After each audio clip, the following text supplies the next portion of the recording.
আসসালামু আলাইকুম। তো আমরা কোষ রসায়ন অধ্যায়টা শুরু করছিলাম, অধ্যায়টা প্রায় লাস্টের দিকে, আমরা সব টপিকই শেষ করে ফেলছি, শুধু লিপিড টপিকটা বাদ আছে। তো আজকের ভিডিওতে আমরা লিপিড টপিকটা শুরু করব। লিপিড টপিকটা বড় আছে, তো ওই এই টপিকটা আসলে একটা ভিডিওতে কমপ্লিট করা পসিবল হবে না। দুইটা ভিডিওর মাধ্যমে ইনশাল্লাহ আমরা লিপিড টপিকটা একদম পুরোপুরি শেষ করে ফেলবো। তো আজকে আমাদের টপিক হলো লিপিড। আমরা প্রোটিন পড়েছি, শর্করা পড়েছি, এখন আমরা লিপিড পড়বো। তো কথা না বাড়াই, চলো আমি তোমাদেরকে বইটা দাগাই দিই। আজকের ভিডিও অর্থাৎ আজকে যে আমাদের লিপিডের পার্ট 1 ভিডিও হবে। তো আমি পার্ট 1 ভিডিওতে পুরো লিপিড টপিকটা তোমাদেরকে দাগিয়ে দিব, প্লাস কিছু আলোচনা করব। তার নেক্সট ভিডিওতে যতটুকু বাদ থাকবে অতটুকু আলোচনা করে A to Z এই অধ্যায়টা শেষ করাই দিব। তো কথা না বাড়াই, চলো শুরু করি। তো তোমরা লিপিড টপিকে চলে যাও, আমি পুরো লিপিড টপিকটাই আজকে তোমাদেরকে দাগাই দিব।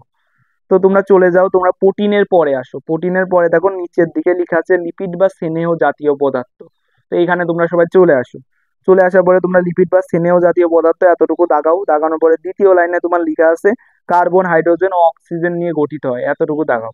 এতটুকু দাগাইলা, দাগানোর পরে আর এক লাইন নিচে চলে যাও। আর এক লাইন নিচে তোমার লেখা আছে অ্যালকোহল ও ফ্যাটি অ্যাসিডের এস্টার। অ্যালকোহল ও ফ্যাটি অ্যাসিডের এস্টার, এতটুকু দাগাও। এতটুকু দাগাইলে, দাগানোর পরে পাশের পৃষ্ঠায় চলে আসো। পাশের পৃষ্ঠায় তোমার পাশের পৃষ্ঠার একদম শুরুর লাইনে তোমার একটা টেম্পারেচার দিয়ে আছে 20 ডিগ্রি সেলসিয়াস। 20 ডিগ্রি সেলসিয়াস এতটুকু দাগাও। 20 ডিগ্রি সেলসিয়াস এতটুকু দাগাও। তার একটু করে পরে তোমার লাস্টের দিকে লেখা আছে শক্ত ও কঠিন লিপিডকে চর্বি বা স্নেহ, এতটুকু দাগাও। শক্ত ও কঠিন লিপিডকে চর্বি বা স্নেহ, এতটুকু দাগাও। তার একটু করে পরে লেখা আছে তরল লিপিডকে তেল, এতটুকু দাগাও। দাগানোর পরে এক লাইন নিচে চলে যাও। এক লাইন নিচে তোমার লেখা আছে আকন্দ, ভেড়ার লোম, হাঙর, মৌচাক ও তিমির দেহে প্রচুর লিপিড থাকে, এই লাইনটুকু পুরা দাগাও। দাগাইলা, দাগানোর পর তোমার লিপিডের বৈশিষ্ট্য আছে, 1 নম্বরে আসো। 1 নম্বরে বর্ণহীন, গন্ধহীন, স্বাদহীন, তিনটাই দাগাও। বর্ণহীন, গন্ধহীন, স্বাদহীন, এই তিনটাই দাগাও। দাগাইলা দেন 2 নম্বরে আসো। 2 নম্বরে তোমার পানিতে অদ্রবণীয়, এতটুকু দাগাও। পানিতে অদ্রবণীয়, এতটুকু দাগাও। দেন 3 নম্বরে আসো। 3 নম্বরে শুধু দ্রবণীয় ওয়ার্ডটা দাগাও। 3 নম্বরে লাস্টে দ্রবণীয় ওয়ার্ডটা আছে, এতটুকু দাগাও। এতটুকু দাগাইলা, দাগানোর পরে 4 নম্বরে আসো। 4 নম্বরে ফ্যাটি অ্যাসিডের এস্টার, এতটুকু দাগাও। ফ্যাটি অ্যাসিডের এস্টার, এতটুকু দাগাও। দেন 5 নম্বরে আসো। পানির চেয়ে লিপিড পানির চেয়ে হালকা, তাই পানিতে ভাসে, 5 নম্বর পুরাটুকুই দাগাও। 5 নম্বর পুরাটুকু দাগাও। 6 নম্বরে আসো। 6 নম্বরে তোমার হাইড্রোলাইসিস শেষে এরা ফ্যাটি অ্যাসিড ও গ্লিসারলে পরিণত হয়, তো এই পুরাটুকু দাগাও। 6 নম্বরে হাইড্রোলাইসিস শেষে এরা ফ্যাটি অ্যাসিড ও গ্লিসারে পরিণত হয়, এই পুরাটুকু দাগাও। এই পুরাটুকু দাগাইলে দেন 7 নম্বরে আসো। 7 নম্বরে তোমার আণবিক ওজন বৃদ্ধির সাথে সাথে গলনাঙ্ক বৃদ্ধি পেতে থাকে, আণবিক ওজন বৃদ্ধির সাথে সাথে গলনাঙ্ক বৃদ্ধি পেয়ে থাকে, এতটুকু দাগাও। দেন 8 নম্বরে আসো। লিপিডের কোনো নির্দিষ্ট গলনাঙ্ক নেই, এতটুকু দাগাও। লিপিডের কোনো নির্দিষ্ট গলনাঙ্ক নেই, এতটুকু দাগাও। দেন 9 নম্বরে আসো। 9 নম্বরে লিপিডের সাথে সুদান 3 দ্রবণ যোগ করলে লাল বর্ণ ধারণ করে, এই পুরাটুকু দাগাও। লিপিডের সাথে সুদান 3 দ্রবণ যোগ করে লাল বর্ণ ধারণ করে, এই পুরাটুকু দাগাও। এই পর্যন্ত দাগাইলা। দাগানোর পরে তোমার হলো লিপিডের গঠন নামক একটা প্যারা শুরু হয়েছে। এর প্রথম লাইনে লেখা আছে গ্লিসারল, গ্লিসারল ও ফ্যাটি অ্যাসিডের সমন্বয়ে লিপিড গঠিত হয়। গ্লিসারল ও ফ্যাটি অ্যাসিডের সমন্বয়ে লিপিড গঠিত হয়, এতটুকু দাগাও। এতটুকু দাগাইলা। দাগানোর পরে নিচে চলে আসো। নিচে হলো লিপিডের শ্রেণী বিভাগ লিখে একটা তোমার হলো শক টাইপ দিয়ে আছে। শক বলতে ওই যে তোমার হলো গাছ টাইপ আঁকাই দিছে। লিপিডের 3টা প্রকারভেদ, সরল লিপিড, যৌগিক লিপিড, উদ্ভূত লিপিড। দেন সরল লিপিডের 2টা প্রকারভেদ, স্নেহ দ্রব্য, মোম। দেন দেন হলো স্নেহ দ্রব্য 2 প্রকারভেদ, চর্বি, তেল। যৌগিক লিপিডের 4টা প্রকারভেদ আছে। দেন উদ্ভূত লিপিডের 3টা প্রকারভেদ আছে। তো তোমাদের কাজ হবে এখানে যা যা আছে সব দাগানো। এখানে যা যা আছে প্রতিটা ওয়ার্ড দাগানো, লিপিড থেকে শুরু করে তোমার হলো লিপোপ্রোটিন পর্যন্ত, এখানে প্রতিটা সিঙ্গেল ওয়ার্ড তোমরা দাগাবা, এখানে প্রতিটা ওয়ার্ড ইম্পর্টেন্ট।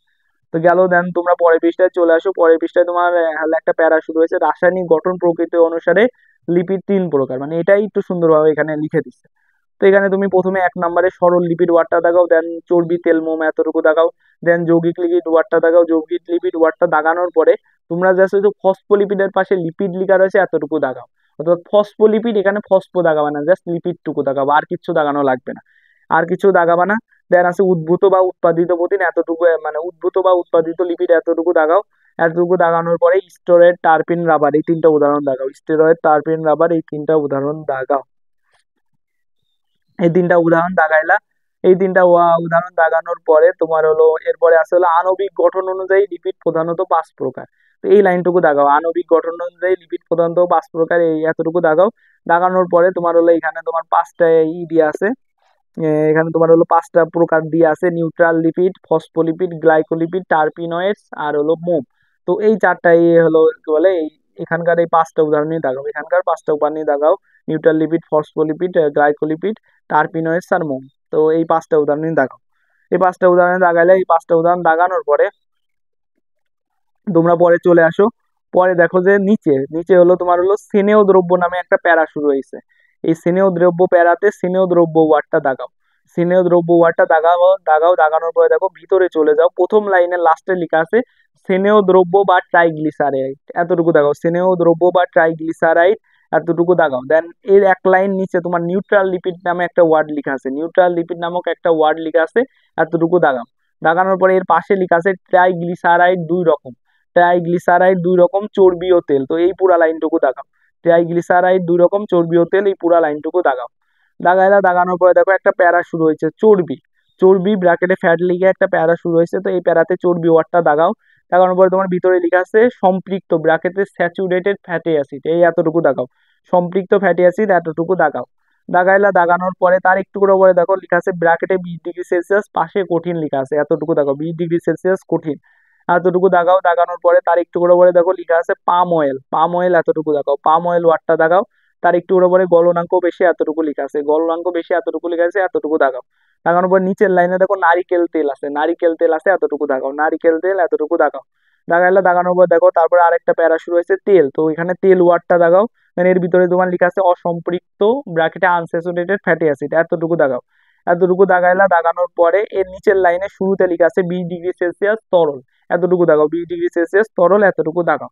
দাগাইলা দাগানোর পরে তার একটু ওপরে তোমার লেখা আছে ভোজ্য তেল, তার একটু ওপরে কি লেখা আছে ভোজ্য তেল, এতটুকু দাগাও, ভোজ্য তেল দাগাও। তার একটু ওপরে তোমার লেখা আছে গলনাঙ্ক খুব কম, এতটুকু দাগাও, গলনাঙ্ক খুব কম, এতটুকু দাগাও।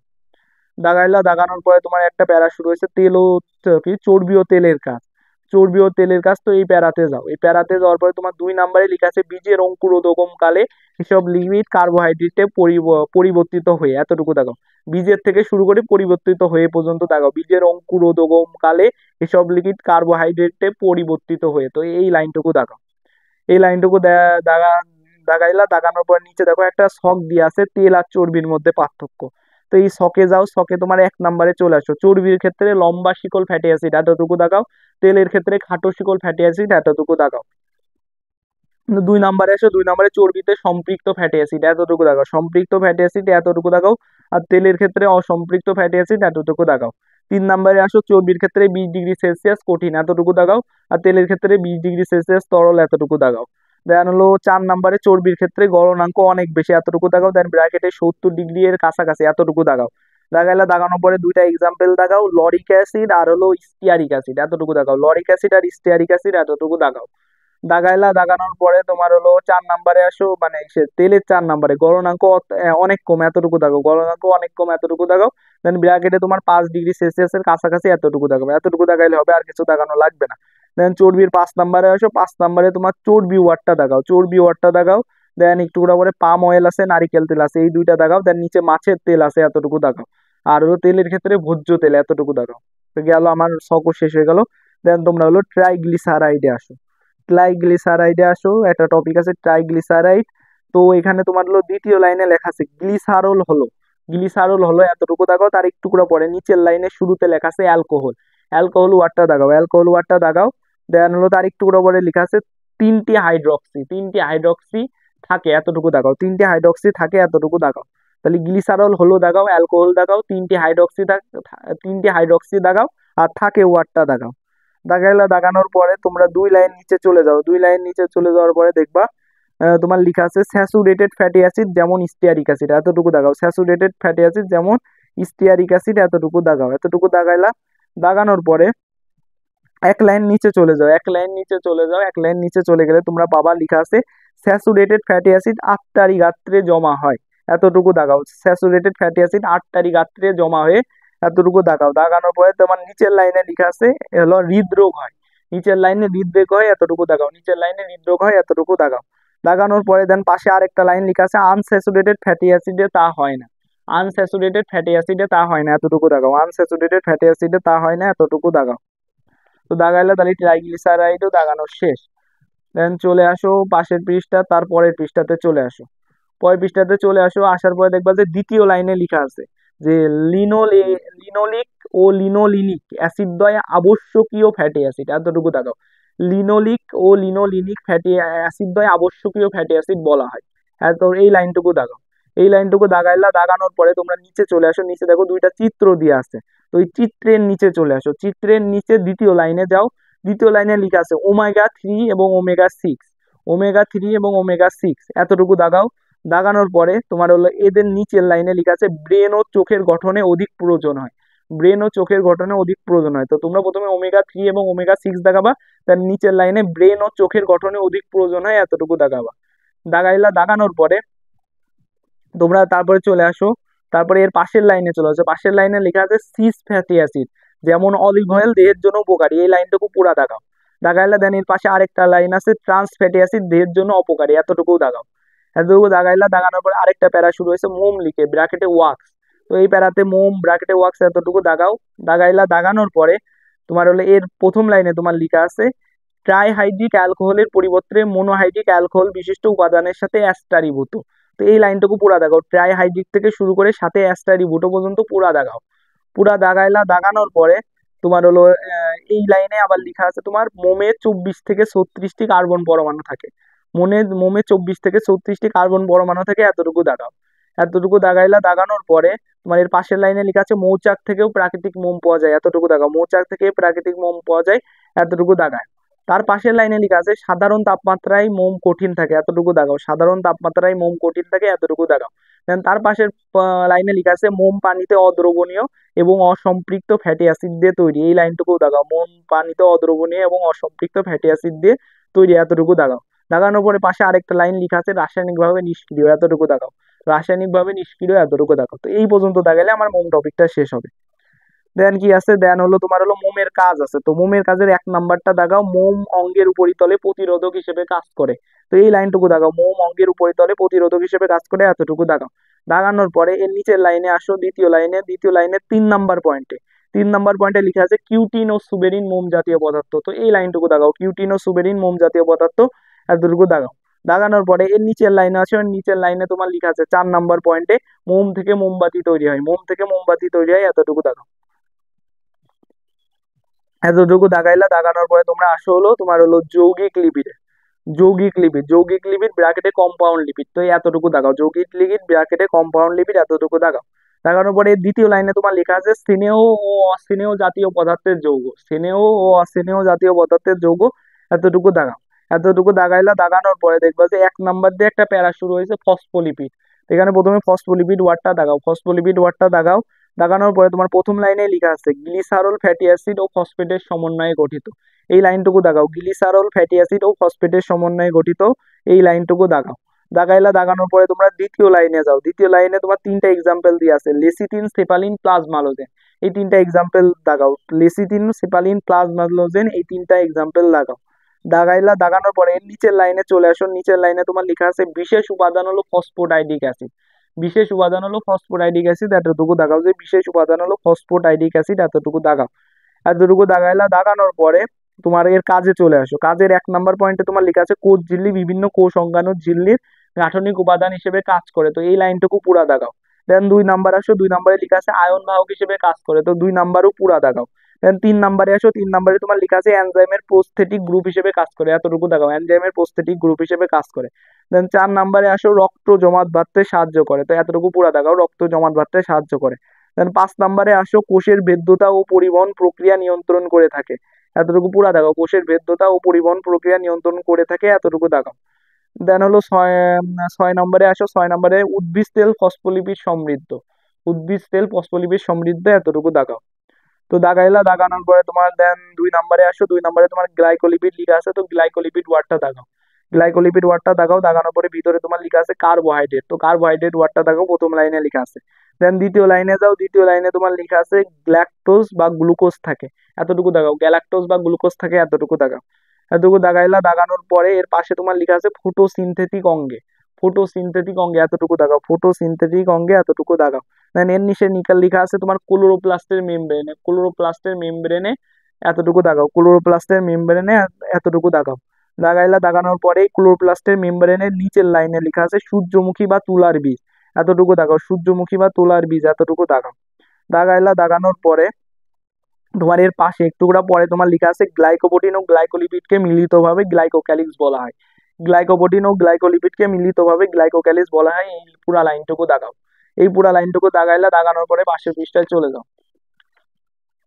পাশের পৃষ্ঠায় তোমার হলো গ্লাইকোলিপিডের কাজ দেওয়া আছে, পাশের পৃষ্ঠায় তোমার গ্লাইকোলিপিডের কাজ দেওয়া আছে। তো কাজে আসো, কাজের হলো তোমার 2 নাম্বারটা, 2 নাম্বারে তোমার একটা ওয়ার্ড লেখা আছে ফটোসিনথেসিস, শুধু এই ফটোসিনথেসিস ওয়ার্ডটা দাগাও, শুধু এই ফটোসিনথেসিস ওয়ার্ডটা দাগাও।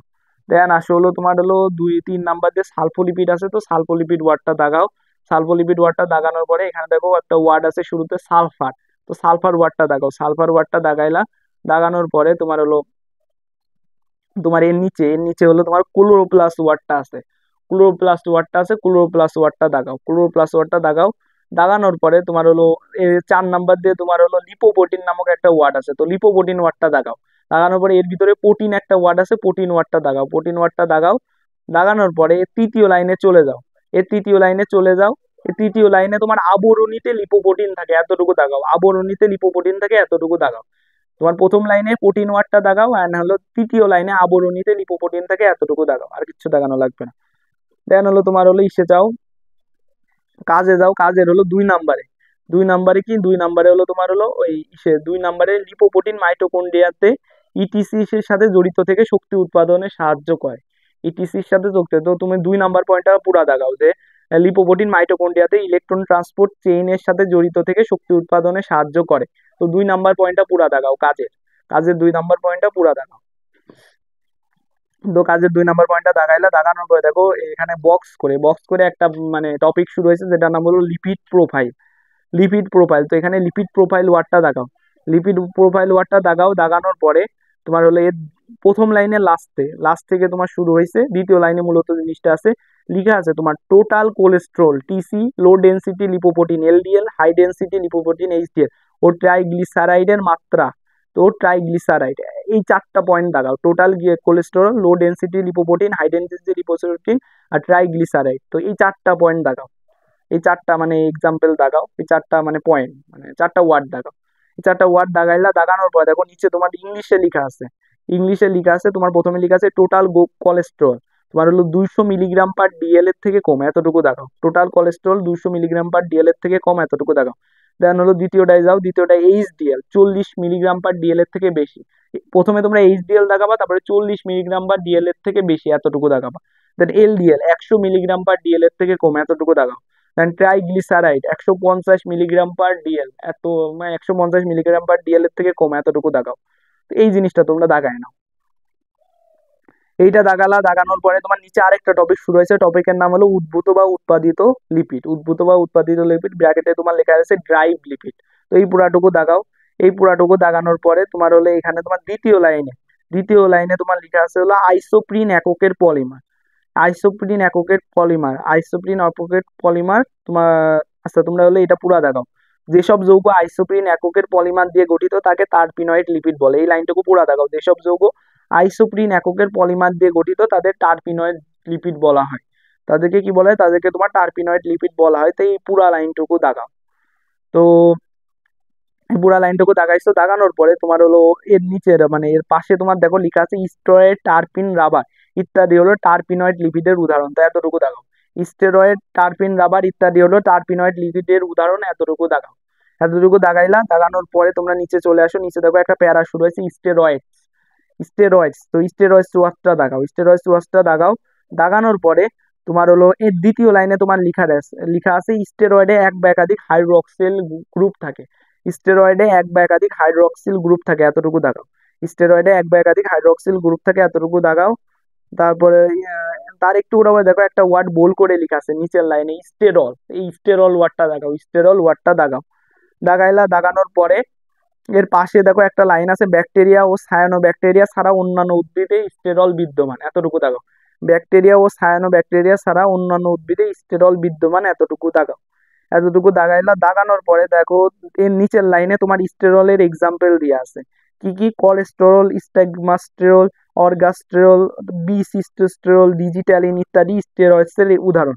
তো এই উদাহরণগুলো তোমরা দাগাই ফেলো, কোলেস্টেরল দাগাও, স্টিগমাস্টেরল দাগাও, অর্গাস্টেরল দাগাও, বিসিস্টোস্টেরল দাগাও, ডিজিটালিন দাগাও, এই উদাহরণগুলো দাগাও। দাগাইলা, দাগানোর পর দেখো পাশে একটা লাইন লেখা আছে, হৃৎপিণ্ডের চিকিৎসায় ডিজিটালিন ব্যবহৃত হয়। হৃৎপিণ্ডের চিকিৎসায় ডিজিটালিন ব্যবহৃত হয়, এই লাইনটুকু দাগাও। হৃৎপিণ্ডের চিকিৎসায় ডিজিটালিন ব্যবহার করা হয়, এই লাইনটুকু দাগাও। দাগানোর পরে পাশে আরেকটা লাইন আছে, নিউরোস্পোরা ও ইস্টে অর্গাস্টেরল পাওয়া যায়। নিউরোস্পোরা ও ইস্টে অর্গাস্টেরল পাওয়া যায়, এই লাইনটুকু দাগাও। এই লাইনটুকু দাগাইলে, দাগানোর পরে পাশে আরেকটা লাইন আছে, আলু চুপড়ি আলুতে সর্বোচ্চ পরিমাণে কোলেস্টেরল পাওয়া যায়, এই লাইনটুকু দাগাও।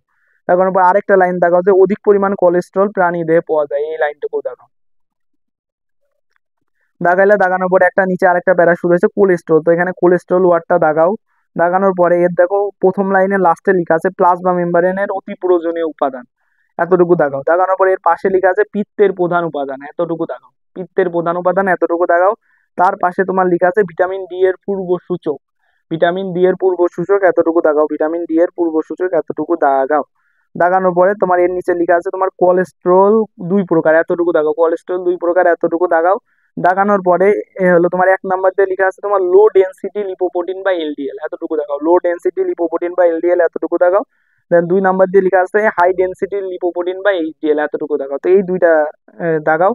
দাগানোর পরে তোমার একটু করে লেখা আছে রক্তে স্বাভাবিক মাত্রা 0.15 থেকে 1.20%, রক্তে স্বাভাবিক মাত্রা 0.15 থেকে 1.20%, এতটুকু দাগাও। দাগানোর পরে পাশে আরেকটা লাইন আছে রক্তে এইচডিএল বেশি থাকা মন্দ নয়, তবে এলডিএল বেশি থাকা খুবই ক্ষতিকর, এই লাইনটুকু দাগাও। এই লাইনটুকু দাগানোর পরে তোমার নিচে আরেকটা লাইন আছে, ওই লাইনে লেখা আছে কোলেস্টেরলের মাত্রা বেশি থাকলে রক্তনালী শুরু হয়ে যায়, এতটুকু দাগাও। কোলেস্টেরলের মাত্রা বেশি থাকলে রক্তনালী শুরু হয়ে যায়, এতটুকু দাগাও। দেন এর নিচের লাইনে লেখা আছে করোনারি থ্রোম্বোসিস নামক হৃদরোগ হয়, করোনারি থ্রোম্বোসিস নামক হৃদরোগ হয়, এতটুকু দাগাও। এটা দাগাইলা, দাগানোর পরে পাশের পৃষ্ঠায় চলে আসো। তো পাশের পৃষ্ঠায় দুই দিয়ে একটা প্যারা শুরু হয়েছে, প্যারার নাম হলো টারপিনস, টারপিনস। তো এখানে টারপিনস ওয়ার্ডটা দাগাও। টারপিনস ওয়ার্ডটা দাগানোর পরে তৃতীয় লাইনে চলে যাও। তৃতীয় লাইনে কিছু উদাহরণ দিয়ে আছে টারপিনসের, পুদিনা তুলসী, তো এই পুদিনা তুলসী এই দুইটা ওয়ার্ড দাগাও। দাগানোর পরে কাজে আসো। কাজে তোমার লেখা রয়েছে সুগন্ধি প্রসাধনী সামগ্রী তৈরিতে ও বার্নিশের কাজে ব্যবহৃত হয়, তো এই কাজের এই লাইনটা দাগাও যে সুগন্ধি প্রসাধনী সামগ্রী তৈরিতে ও বার্নিশের কাজে ব্যবহৃত হয়, তো এই লাইনটুকু দাগাও। এই লাইনটুকু দাগাইলা, দাগানোর পরে তোমার তিন দিয়ে তোমার রাবার আছে, তো রাবার ওয়ার্ডটা দাগাও। রাবার ওয়ার্ডটা দাগাও। রাবার ওয়ার্ডটা দাগানোর পরে দ্বিতীয় লাইনে দেখো লেখা আছে হিবিয়া হলো তোমার দ্বিতীয় লাইনে লেখা আছে তোমার হিবিয়া ব্রিসিলিয়েন্সিস, হিবিয়া ব্রিসিলিয়েন্সিস থেকে প্রাকৃতিক রাবার পাওয়া যায়, এই লাইনটুকু পুরা দাগাও। হিবিয়া ব্রাসিলিয়েন্সিস থেকে প্রাকৃতিক রাবার পাওয়া যায়, এই পুরা লাইনটুকু দাগাও। এই পুরা লাইনটুকু দাগাইলা, দাগানোর পরে এক লাইন নিচে চলে আসো। এক লাইন নিচে তোমার লেখা আছে কৃত্রিম উপায়ে রাবার উৎপাদন করা হয়, কৃত্রিম উপায়ে রাবার উৎপাদন করা হয়। তার একটু পরে একটা ওয়ার্ড লেখা আছে গাম রাবার, এতটুকু দাগাও। কৃত্রিম উপায়ে রাবার উৎপাদন করা হয়, এতটুকু দাগাও। তার একটু পরে গাম রাবার আছে, গাম রাবার ওয়ার্ডটা দাগাও। তো এটা দাগাইলা, দাগানোর পরে তোমরা নিচে চলে আসো। নিচে তোমার দেখো একটা প্যারা শুরু হয়েছে, প্যারার নাম হলো ভিন্ন ধর্মী লিপিড, তো এই ভিন্ন ধর্মী লিপিড প্যারায় চলে আসো। আসার পরে এর প্রথমে দেখো একটা বোল করে একটা প্যারা শুরু হয়েছে, প্যারার নাম হলো ক্যারোটিনয়েডস, এখানে ক্যারোটিনয়েডস ওয়ার্ডটা দাগাও।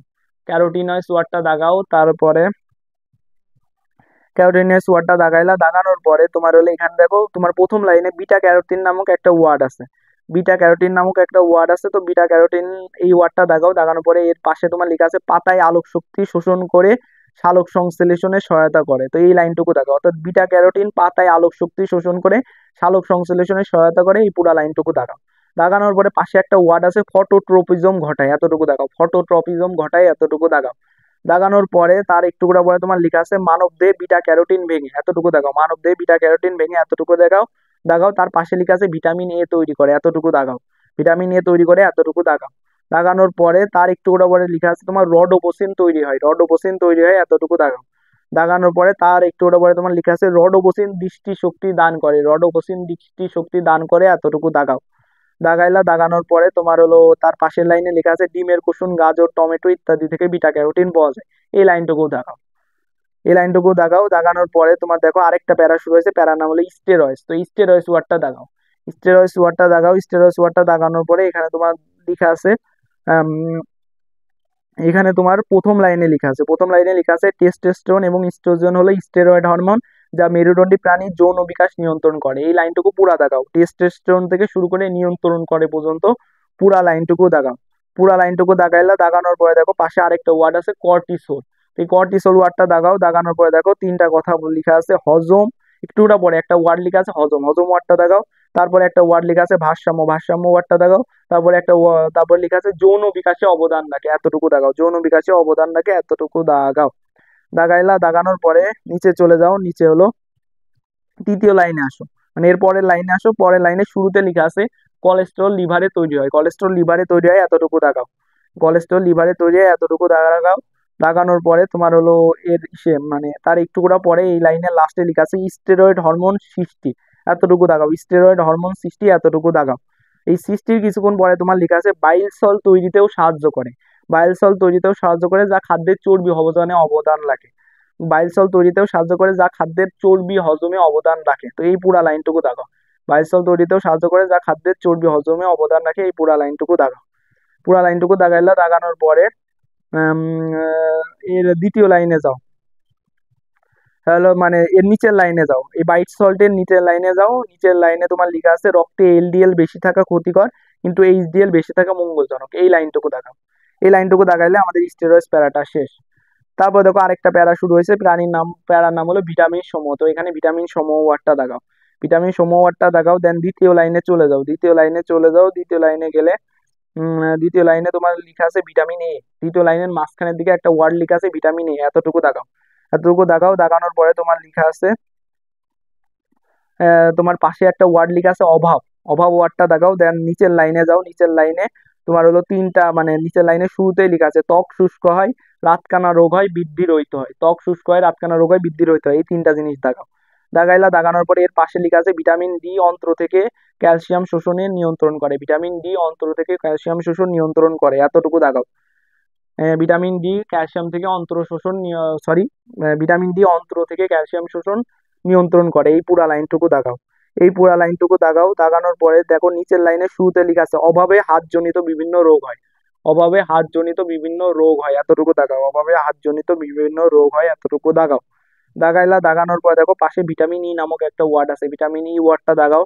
দাগানোর পরে তোমার পাশে লেখা আছে জারণ বিজারণ বিক্রিয়া, পাশে লেখা আছে তোমার জারণ বিজারণ বিক্রিয়া, এতটুকু দাগাও, জারণ বিজারণ বিক্রিয়া, এতটুকু দাগাও। তো জারণ বিজারণ বিক্রিয়া দাগাইলা, দাগানোর পরে নিচের লাইনে দেখো লেখা আছে ভিটামিন কে সবুজ শাকসবজিতে পাওয়া যায়, এই লাইনটুকু দাগাও। দাগাইলা, দাগানোর পরে তার পাশে লেখা আছে অন্ত্রের ব্যাকটেরিয়াও তৈরি করে, অন্ত্রের ব্যাকটেরিয়াও তৈরি করে, এতটুকু দাগাও, অন্ত্রের ব্যাকটেরিয়া তৈরি করে, এতটুকু দাগাও। এখন পাশের পৃষ্ঠায় আসো, পাশের পৃষ্ঠায় তোমার হলো লেখা আছে, পাশের পৃষ্ঠায় তোমার হলো শুরুতেই লেখা আছে রক্ত জমাট বাঁধতে সাহায্য করে, রক্ত জমাট বাঁধতে সাহায্য করে, এতটুকু দাগাও। তার পাশে লেখা আছে পানিতে দ্রবণীয় ভিটামিন হলো বি আর সি, এতটুকু দাগাও। তার পাশে লেখা আছে পানিতে অদ্রবণীয় ভিটামিন হলো এ ডি ই কে, এতটুকু দাগাও। তো এতটুকু দাগাইলা, দাগানোর পরে দেখো এর নিচে আরেকটা প্যারা শুরু হয়েছে জীবদেহে লিপিডের ভূমিকা, তো এখানে আমাদের কিছুই দাগানো লাগবে না, কারণ এখানে যা আছে সবই আমরা আগে থেকেই জানি। জাস্ট তোমরা একদম লাস্টে চলে যাও, লাস্টের লাইনের আগের লাইনে দেখো লেখা আছে টারপিন জাতীয় লিপিড উদ্ভিদের সুগন্ধি সৃষ্টি করে, এই লাইনটুকু দাগাও, টারপিন জাতীয় লিপিড উদ্ভিদের সুগন্ধি সৃষ্টি করে, এই লাইনটুকু দাগাও। তাছাড়া বাকি যা আছে সবই আমরা আগে থেকেই দাগাই ফেলছি, এখানে আর নতুন কিছু নেই। তো এই হলো কাহিনী, তো আমরা মোটামুটি সবই দাগাই ফেলছি। তার নিচে আরেকটা ছক আছে, তো এই ছকটার থেকে কিছু দাগানো লাগবে না, এই ছকটা আমাদের কোনো কাজে লাগবে না, ছকটা বাদ। তো এই হলো মোটামুটি আমার লিপিড টপিকটা, আমি তোমাদেরকে A to Z দাগাই দিচ্ছি। তো তোমরা আসলে অনেক কিছু বলছি, আসলে লিপিড টপিক কি এটা অনেক ইম্পর্টেন্ট একটা টপিক, আর এখানে তেমন কিছু তোমার বাদ দেওয়া সম্ভব না। এই কারণে আমি মোটামুটি প্রায় অনেক কিছু তোমাদেরকে দাগাই দিছি, আমি টেকনিক শিখাই দেবো এইভাবে এইভাবে পড়বা, তাও আমি যতটুকু বাদ দেওয়া সম্ভব ততটুকু বাদ দিছি।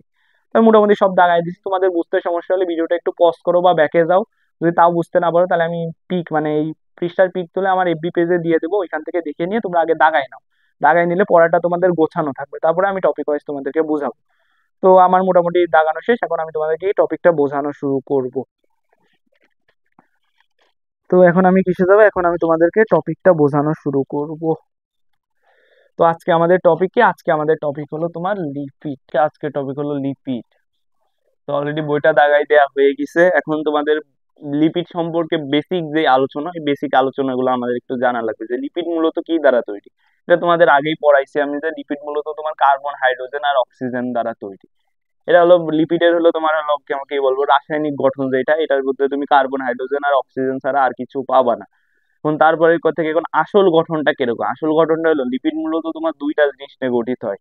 তোমরা যদি পড়ো মানে কেমিস্ট্রির অর্গানিকটা পড়ো, তাইলে এগুলো আরো প্রপারলি বুঝতে পারবে। এই জন্য আমি তোমাদেরকে আমার ওই যে অধ্যায়ের মিলের যে ভিডিওটা ছিল, ওই ভিডিওটা আমি বলে দিছিলাম যে এই মানে তুমি যদি জৈব যৌগ বা অর্গানিক কেমিস্ট্রিটা পড়ে যদি এই অধ্যায়টা পড়তে আসো, তাহলে তোমার পড়াটা আরো ভালো হবে, এটা বুঝতে আরো সুবিধা হবে।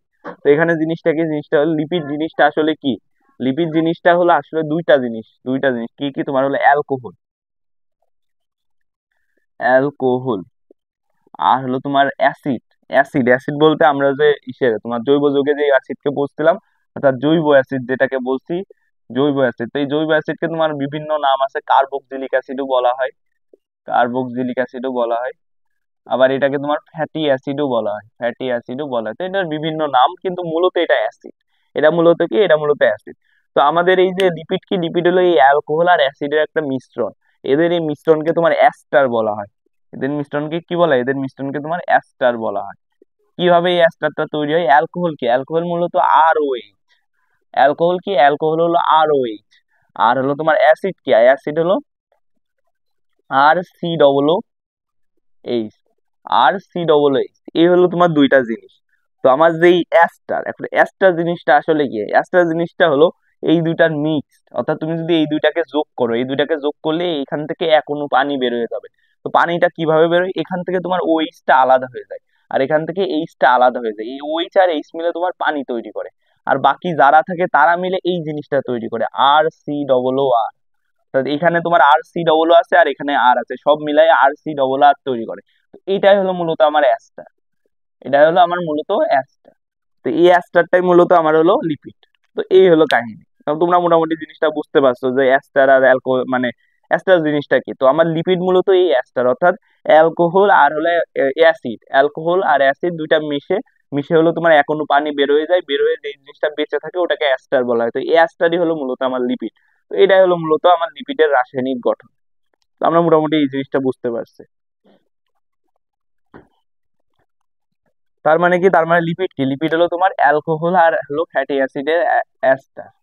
অ্যালকোহল, অ্যালকোহল ও ফ্যাটি অ্যাসিডের অ্যাস্টার, ফ্যাটি অ্যাসিডের অ্যাস্টার। তো এই হলো আমার হলো, এটা হলো আমার লিপিড। তো লিপিড কি, লিপিড মূলত আমার অ্যালকোহল আর ফ্যাটি অ্যাসিডের অ্যাস্টার। তো এখানে তোমাদের আগে থেকে একটা কথা বলে রাখি যে লিপিড না, তোমার ম্যাক্সিমাম লিপিডে এই অ্যালকোহলটা থাকে হলো তোমার গ্লিসারল। এখন অনেকের মাথায় এই জিনিসটা মাথায় আসতে পারে যে গ্লিসারল এটা মনে হয় অ্যালকোহল না, কিন্তু তোমাদের আগে থেকে এই জিনিসটা বলে রেখেছে গ্লিসারলও ওয়ান কাইন্ড অফ অ্যালকোহল, গ্লিসারলও ওয়ান কাইন্ড অফ অ্যালকোহল। কিন্তু এই অ্যালকোহলটা কেমন, এই অ্যালকোহলে তোমার একই সাথে তিনটা ওইস মূলক থাকে, এই অ্যালকোহলে তোমার একই সাথে তিনটা ওইস মূলক থাকে। তার জন্য এটাকে তোমার ট্রাইহাইড্রিক অ্যালকোহল বলা হয়, গ্লিসারলকে তোমার ট্রাইহাইড্রিক অ্যালকোহল বলা হয়, কারণ কি এখানে তোমার তিনটা ওইচ মূলক আছে। এদিকে একটা গঠন আছে, ওই গঠনের সাথে তিনটা ওইচ মূলক আছে, তো ওইটাকে আমরা গ্লিসারল বলবো, যেটা ওয়ান কাইন্ড অফ অ্যালকোহল। তো আমার বেশিরভাগ লিপিডেই তোমার হলো গ্লিসারল থাকে, অ্যালকোহল হিসেবে গ্লিসারল থাকে।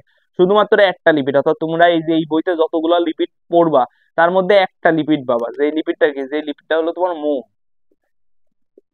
যে লিপিডটা হলো মোম। তো এই যে মোম, এই মোমে আবার হলো তোমার গ্লিসারল থাকে না। তো মোমে গ্লিসারলের বদলে কি থাকে, যে কোনো একটা অ্যালকোহল থাকে, যেটা হলো মোনোহাইড্রিক অ্যালকোহল থাকে, একটা মোনোহাইড্রিক অ্যালকোহল থাকে, মোনোহাইড্রিক অ্যালকোহল থাকে, একটা মোনোহাইড্রিক অ্যালকোহল মানে একটা ওই চালা অ্যালকোহল। মানে নর্মালি প্রতিটা লিপিডেই তোমার হলো তিনটা ওই চালা অ্যালকোহল গ্লিসারল থাকে, বাট মোমের ক্ষেত্রে, মোম ওয়ান কাইন্ড অফ লিপিড, তো এই মোম লিপিডের ফ্যাটি অ্যাসিডের সাথে একটা ওই চালা, মানে এই ফ্যাটি অ্যাসিডের সাথে কি থাকে, একটা ওই চালা অ্যালকোহল থাকে, তিনটা ওই চালা অ্যালকোহল থাকে না। তো আমি মোটামুটি মানে পুরা জিনিসটা তোমাকে মানে ক্লিয়ার করে দিলাম যে মেইনলি লিপিড হলো গ্লিসারল, যেটা একটা অ্যালকোহল, এই গ্লিসারলের সাথে ফ্যাটি অ্যাসিডের অ্যাস্টার। কিন্তু একটা লিপিড আছে যেটা হলো মোম, এই মোমে আবার গ্লিসারল থাকে না, মোমে গ্লিসারল থাকে না, এখানে একটা মোনোহাইড্রিক অ্যালকোহল থাকে, অর্থাৎ একটা ওই চালা অ্যালকোহল থাকে। এই হলো মূলত তোমার লিপিডের রাসায়নিক গঠন।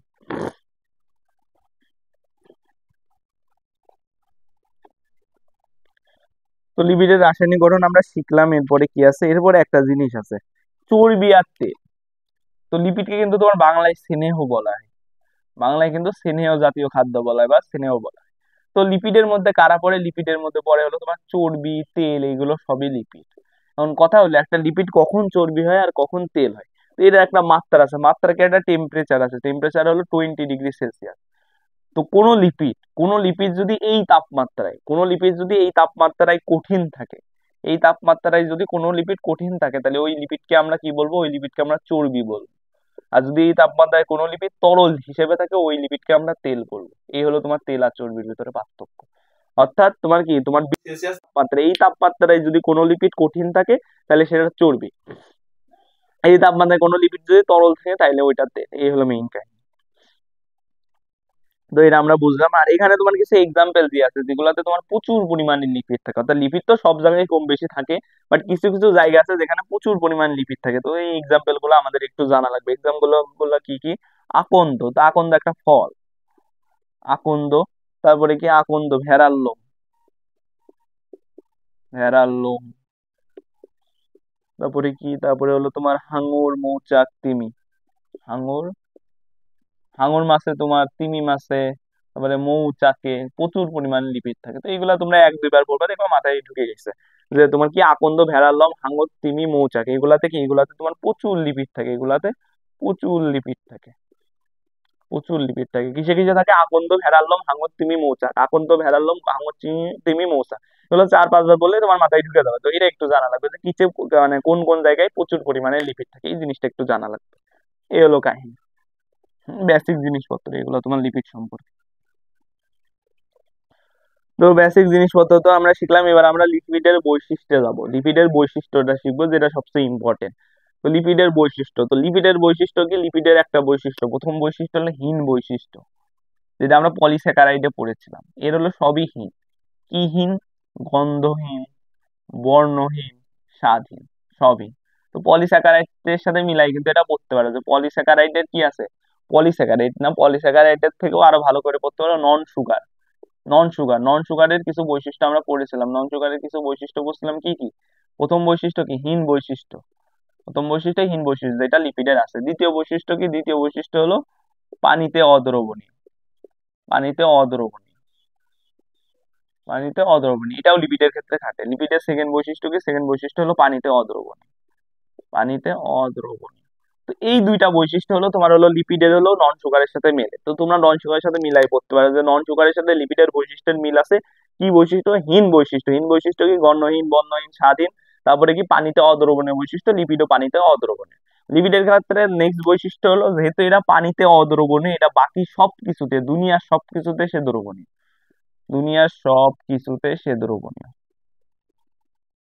দুনিয়ার সবকিছুতে সে দ্রবণীয়, দুনিয়ার সবকিছুতে সে দ্রবণীয়। তো এটা তোমাদের একটু জানা লাগবে। তো এই বৈশিষ্ট্যগুলো কিন্তু আমরা আগের সাথে একটু মিলাই টেলাই পড়ে ফেলতে পারবো। পানিতে অদ্রবণীয়, বাকি সবকিছুতে দ্রবণীয়। তো এটা পড়ার জন্য আমি তোমাদেরকে কিছু মানে দিয়ে দিচ্ছি। দেখো আমরা এই পর্যন্ত কি কি পড়েছি, আমরা এই পর্যন্ত পড়েছি, দেখো আমরা এই পর্যন্ত কি কি পড়েছি। পানিতে, পানিতে দ্রবণীয়, পানিতে আসলে দ্রবণীয় কারা? পানিতে দ্রবণীয় হলো তোমার monosaccharide, monosaccharide, disaccharide, disaccharide, protein, amino acid, enzyme, সবাই পানিতে দ্রবণীয়। সবাই কি? সবাই হলো পানিতে দ্রবণীয়। তো এইগুলা তোমরা একসাথে লিখে রাখো। এই পর্যন্ত যাদেরকে আমি পানিতে দ্রবণীয় করেছি। এরপরে কি আছে? পানিতে অদ্রবণীয়, পানিতে অদ্রবণীয়, পানিতে অদ্রবণীয় কারা? পলিস্যাকারাইড। আর হলো লিপিড, এরা হলো পানিতে কি? পানিতে অদ্রবণীয়, এরা হলো পানিতে অদ্রবণীয়। তো এইগুলো তোমরা পড়ে রাখো, এগুলা তোমরা একসাথে লিখে রাখো। দেন কি? অ্যালকোহল, মানে আমরা অ্যালকোহল জিনিসটা আসে, অ্যালকোহল, অ্যালকোহলের দ্রবণীয়। তো অ্যালকোহলের দ্রবণীয় কারা? অ্যালকোহলের দ্রবণীয় গ্লুকোজ, গ্লুকোজ পুরা না, গ্লুকোজ হলো আংশিক। তারপরে হলো তোমার ফ্রুক্টোজ, ফ্রুক্টোজ পুরা। এনজাইম, যেহেতু লিপিড বাকি সবকিছুতে দ্রবণীয়, তার মানে অ্যালকোহলেও দ্রবণীয়, তার মানে লিপিড। এগুলো সব একসাথে লিখে রাখো যে অ্যালকোহলে দ্রবণীয় কারা? গ্লুকোজ, ফ্রুক্টোজ, তোমার এনজাইম আর লিপিড। গ্লুকোজের পাশে আংশিক ওয়ার্ডটা লিখে রাখো, তাহলে জিনিসটা আরো প্রপার হবে। তাহলে অ্যালকোহলে দ্রবণীয় কারা? অ্যালকোহলে দ্রবণীয় হলো গ্লুকোজ, ফ্রুক্টোজ, এনজাইম, লিপিড। অ্যালকোহলে দ্রবণীয় কারা? অ্যালকোহলে দ্রবণীয় হলো গ্লুকোজ, ফ্রুক্টোজ, এনজাইম, লিপিড। তো গেল অ্যালকোহলে দ্রবণীয় গেল। এখন কি? এখন হলো অ্যালকোহলে অদ্রবণীয়। তো অ্যালকোহলিক অদ্রবণীয় কারা? সাধারণত কি যত মনোস্যাকারাইড আছে, যত ডাইস্যাকারাইড আছে, যত পলিস্যাকারাইড আছে, যত প্রোটিন আছে, যত অ্যামিনো অ্যাসিড আছে, এইগুলা হলো সব হলো অ্যালকোহলে অদ্রবণীয় কারা?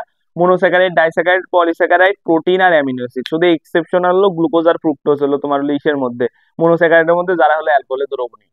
তাছাড়া normally monosaccharide, disaccharide, polysaccharide, protein, amino acid এগুলো সবই অ্যালকোহলে অদ্রবণীয়। তো তোমরা এই জিনিসগুলো একসাথে লিখে রাখো, তাহলে তোমরা কোনো কনফিউশনে পড়বে না। তোমার পুরা বইতে যা যা আছে এই দ্রবণীয়তা, প্রতিটা দ্রবণীয়তা আমি লিখে দিছি, কোনটা পানিতে দ্রবণীয়, কোনটা পানিতে অদ্রবণীয়, কোনটা অ্যালকোহলে দ্রবণীয়, কোনটা অ্যালকোহলে দ্রবণীয়, কোনটা অ্যালকোহলে অদ্রবণীয়। তো এইখানে তুমি সবই পেয়ে যাবে, তাহলে তুমি কোনো কনফিউশনে পড়বে না, সব একসাথে আমি সুন্দর মতো লিখে দিচ্ছি। এই হলো কাহিনী। তো দ্রবণীয়তা নিয়ে তোমার কোনো সমস্যা থাকবে না। আর এখানে একটা জিনিস তোমরা মাথায় রাখবা, যারা হলো তোমার অ্যালকোহলে দ্রবণীয়, যারা হলো কি, যারা হলো তোমার অ্যালকোহলে দ্রবণীয়, তার মানে কি, তারা হলো তোমার হলো বাকি সবকিছুতেই, না না ওরকম ভাবে পড়া লাগবে না, তোমরা এতটুকুই মাথায় রাখো। কারণ আমরা জানি বাকি সবকিছুতে দ্রবণীয়, বাট তোমার বইতে মেইনলি অ্যালকোহলকে ফোকাস করছে। তো তোমরা অ্যালকোহলকে ফোকাস করেই পড়ো, তোমরা অ্যালকোহলকে ফোকাস করে পড়ো। আমরা তো বলতে পারি যে পানিতে অদ্রবণীয়, তার মানে বাকি সবকিছুতে দ্রবণীয়, পানিতে দ্রবণীয়, তার মানে বাকি সবকিছুতে অদ্রবণীয়। জিনিসটা বলা যায়, বা তোমার বই মেইনলি পানির পাশাপাশি অ্যালকোহলকে ফোকাস করছে। এই জন্য আমরা পানিতে আর অ্যালকোহলের দ্রবণীয়তা বললে এই বইয়ের যা আছে তা আমাদের কাভার হয়ে যাবে, আমাদের বাকি সবকিছুতে আসা লাগবে না। বাকি সবকিছুতে আমাদের আশা লাগবে না যদি আমরা পানি আর অ্যালকোহলটা পড়ি, তাহলে আমাদের পুরা বইয়ের দ্রবণীয়তা আমি এখানে লিখে দিচ্ছি। তো তোমরা এগুলো একটু পড়ে নিও,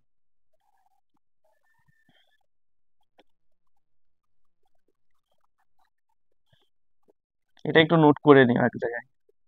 তো গেল দ্রবণীয়তাও গেল, তোমার হীন বৈশিষ্ট্য গেল, যেটা আমরা পলিস্যাকারাইডের সাথে মিলাই পড়বো। তো তিনটা বৈশিষ্ট্য খতম, তিনটা বৈশিষ্ট্য খতম। এরপরে কি আছে? এরপরে হলো নর্মাল জিনিসটা। নর্মাল ওই কথাটা বলা আছে কি, ওই কথাটাই তোমার বলা হয়েছে, তুমি যদি অ্যালকোহল আর একটা বৈশিষ্ট্য কি, অ্যালকোহল, অ্যালকোহল আর ফ্যাটি অ্যাসিড, ফ্যাটি অ্যাসিড, এদের অ্যাস্টার কি, এদের অ্যাস্টার হলো তোমার লিপিড। তো এটা একটা বৈশিষ্ট্য। আর উল্টা কথা, এই লিপিডকে যদি তুমি হাইড্রোলাইসিস করো, অর্থাৎ এর সাথে পানি যোগ করো, কারণ অ্যাস্টারিভুটো করলে কি হবে, এখান থেকে তোমার পানি বের হয়ে যাবে। আবার যদি হাইড্রোলাইসিস মানে কি, পানি যোগ। তো পানি যোগ করলে কি হবে, এরা আবার তোমার অ্যালকোহল আর ফ্যাটি অ্যাসিডে পরিণত হবে। তো এরকম ভাবে দুইটা পয়েন্ট দিয়ে আছে তোমার, লিপিড কি, লিপিড হলো অ্যালকোহল আর ফ্যাটি অ্যাসিডের অ্যাস্টার, এটা হলো প্রথম পয়েন্ট। আর দ্বিতীয় পয়েন্ট কি, তোমার লিপিডকে হাইড্রোলাইসিস করলে অ্যালকোহল আর ফ্যাটি অ্যাসিড পাওয়া যায়। তো আমরা আরো দুইটা বৈশিষ্ট্য পেয়ে গেলাম, এটা কিন্তু আমাদের জানা কথা, একটু আগেই পড়াইছি। তো পাঁচটা বৈশিষ্ট্য শেষ। দেন এখন কিছু লিপিডের পার্সোনাল বৈশিষ্ট্য আছে, লিপিডের কিছু পার্সোনাল তিনটা বৈশিষ্ট্য আছে, এই তিনটা বৈশিষ্ট্য আমরা শিখবো। তিনটা বৈশিষ্ট্য একটু মুখস্থ করা লাগবে, এই তিনটা জিনিস অত টেকনিক্যালি পড়া যায় না। তো এই তিনটা বৈশিষ্ট্য, প্রথম বৈশিষ্ট্য কি, লিপিড হলো পানির চেয়ে হালকা। লিপিড হলো, লিপিড পানির থেকে হালকা, পানির থেকে হালকা। এই জন্য কি, এই জন্য হলো লিপিড পানিতে ভাসে, হালকা, তাই কি হয়, তাই এটা পানিতে ভাসে, পানিতে ভাসে। তো এই জিনিসটা কিন্তু তুমি জানো, বাস্তবে তুমি জানো, কারণ কি, তুমি যখন হলো পানির উপরে তেল দিবা, পানির উপরে তেল দিবা, দেখবা যে উপরে একটা তেলের একটা প্রলেপ পড়ে যায়, দেখবা উপরে মানে তুমি যদি পানির উপরে তেল ঢালো, দেখবা যে পানি তো হলো তেলটা তো পানির সাথে মিশবেই না, উপরে দেখবা যে ভেসে বেড়াচ্ছে। এটা তুমি পানিতে তেল দিলেই বুঝতে পারবা। এই কারণ কি, তেল হলো ওয়ান কাইন্ড অফ লিপিড, আর এই তেলটা কি, তেলটা পানির থেকে হালকা, তাই সে কি করে, সে হলো পানিতে ভেসে বেড়ায়। এই হলো সেই বৈশিষ্ট্য, যে কি লিপিড পানির থেকে হালকা, তাই সে হলো পানিতে ভাসে। তো এটা আমাদের একটু মুখস্থ করা থাকে, বাট এটা আমরা বাস্তব জীবনে বুঝি, একবার পড়লে আমাদের মাথায় খেলে যাবে। Then দ্বিতীয় হলো লিপিডের নির্দিষ্ট গলনাঙ্ক নেই। তো এটা খুবই ইম্পর্টেন্ট একটা পয়েন্ট, লিপিডের কি, লিপিডের নির্দিষ্ট গলনাঙ্ক নেই। তো এটা খুবই ইম্পর্টেন্ট একটা পয়েন্ট। লিপিডের কি, লিপিডের হলো নির্দিষ্ট গলনাঙ্ক নেই, এটা তোমরা খুব সুন্দরভাবে পড়বা, এটা খুবই ইম্পর্টেন্ট একটা পয়েন্ট। এখন এটার সাথে মিলাই আরেকটা পয়েন্ট আছে কি, আণবিক ওজন বৃদ্ধির সাথে সাথে, আণবিক ওজন বৃদ্ধির সাথে সাথে কি, সাথে সাথে লিপিডের গলনাঙ্ক বৃদ্ধি পায়, সাথে সাথে লিপিডের গলনাঙ্ক বৃদ্ধি পায়। এই জন্যই তোমার লিপিডের হলো নির্দিষ্ট কোনো গলনাঙ্ক নেই, কারণ কি, তোমার লিপিডের আণবিক ওজন যত বৃদ্ধি পাবে এর গলনাঙ্ক বৃদ্ধি পাবে, এর কোনো ফিক্সড হলো গলনাঙ্ক নেই। তুমি আণবিক ওজন যত বাড়াই দিবা তোমার গলনাঙ্ক তত বেড়ে যাবে, এর কোনো ফিক্সড গলনাঙ্ক নেই। এই জন্য তোমার কথা বলছে কি, লিপিডের নির্দিষ্ট গলনাঙ্ক নেই। তো এই পয়েন্ট দিয়ে কিন্তু আমার আরো একটা পয়েন্ট পড়া হয়ে যাচ্ছে, যে কি, আণবিক ওজন বৃদ্ধির সাথে সাথে এর গলনাঙ্ক বৃদ্ধি পায়, লিপিডের নির্দিষ্ট গলনাঙ্ক নেই। কেন গলনাঙ্ক নেই? কারণ কি আণবিক ওজন বৃদ্ধির সাথে সাথে এর গলনাঙ্কটা বৃদ্ধি পায়, আণবিক ওজন বৃদ্ধির সাথে সাথে এর গলনাঙ্কটা বৃদ্ধি পায়। তো এইভাবে কিন্তু এই পয়েন্টটা আমরা একটু মুখস্থ রাখবো, নির্দিষ্ট গলনাঙ্ক নিয়ে মুখস্থ রাখলে এই পয়েন্টটা এমনি আমাদের হয়ে যাবে, তো এটা আমাদের মুখস্থ করা লাগবে। তো এর সাথে মিলাই আমরা আরো কিছু পড়তে পারি গলনাঙ্ক রিলেটেড। এই যে গলনাঙ্ক রিলেটেড এই অধ্যায়ে আমরা কি কি পড়ছি, এনজাইমের ক্ষেত্রে একটা পয়েন্ট পড়ছিলাম, সরি এনজাইম না, অ্যামিনো অ্যাসিডের ক্ষেত্রে, অ্যামিনো অ্যাসিডের ক্ষেত্রে আমরা একটা পয়েন্ট পড়ছিলাম। অ্যামিনো অ্যাসিডের ক্ষেত্রে পয়েন্টটা কি, অ্যামিনো অ্যাসিড হলো উচ্চ গলনাঙ্ক বিশিষ্ট, উচ্চ গলনাঙ্ক বিশিষ্ট। তো এটাও গলনাঙ্ক রিলেটেড পয়েন্ট, তো এটা এর সাথে পড়ে ফেলা দিতে পারো। দেন কি, দেন হলো আমরা রাইবোজ পড়ছি, রাইবোজের গলনাঙ্ক, রাইবোজের গলনাঙ্ক, রাইবোজের গলনাঙ্ক কত তোমার 95°C।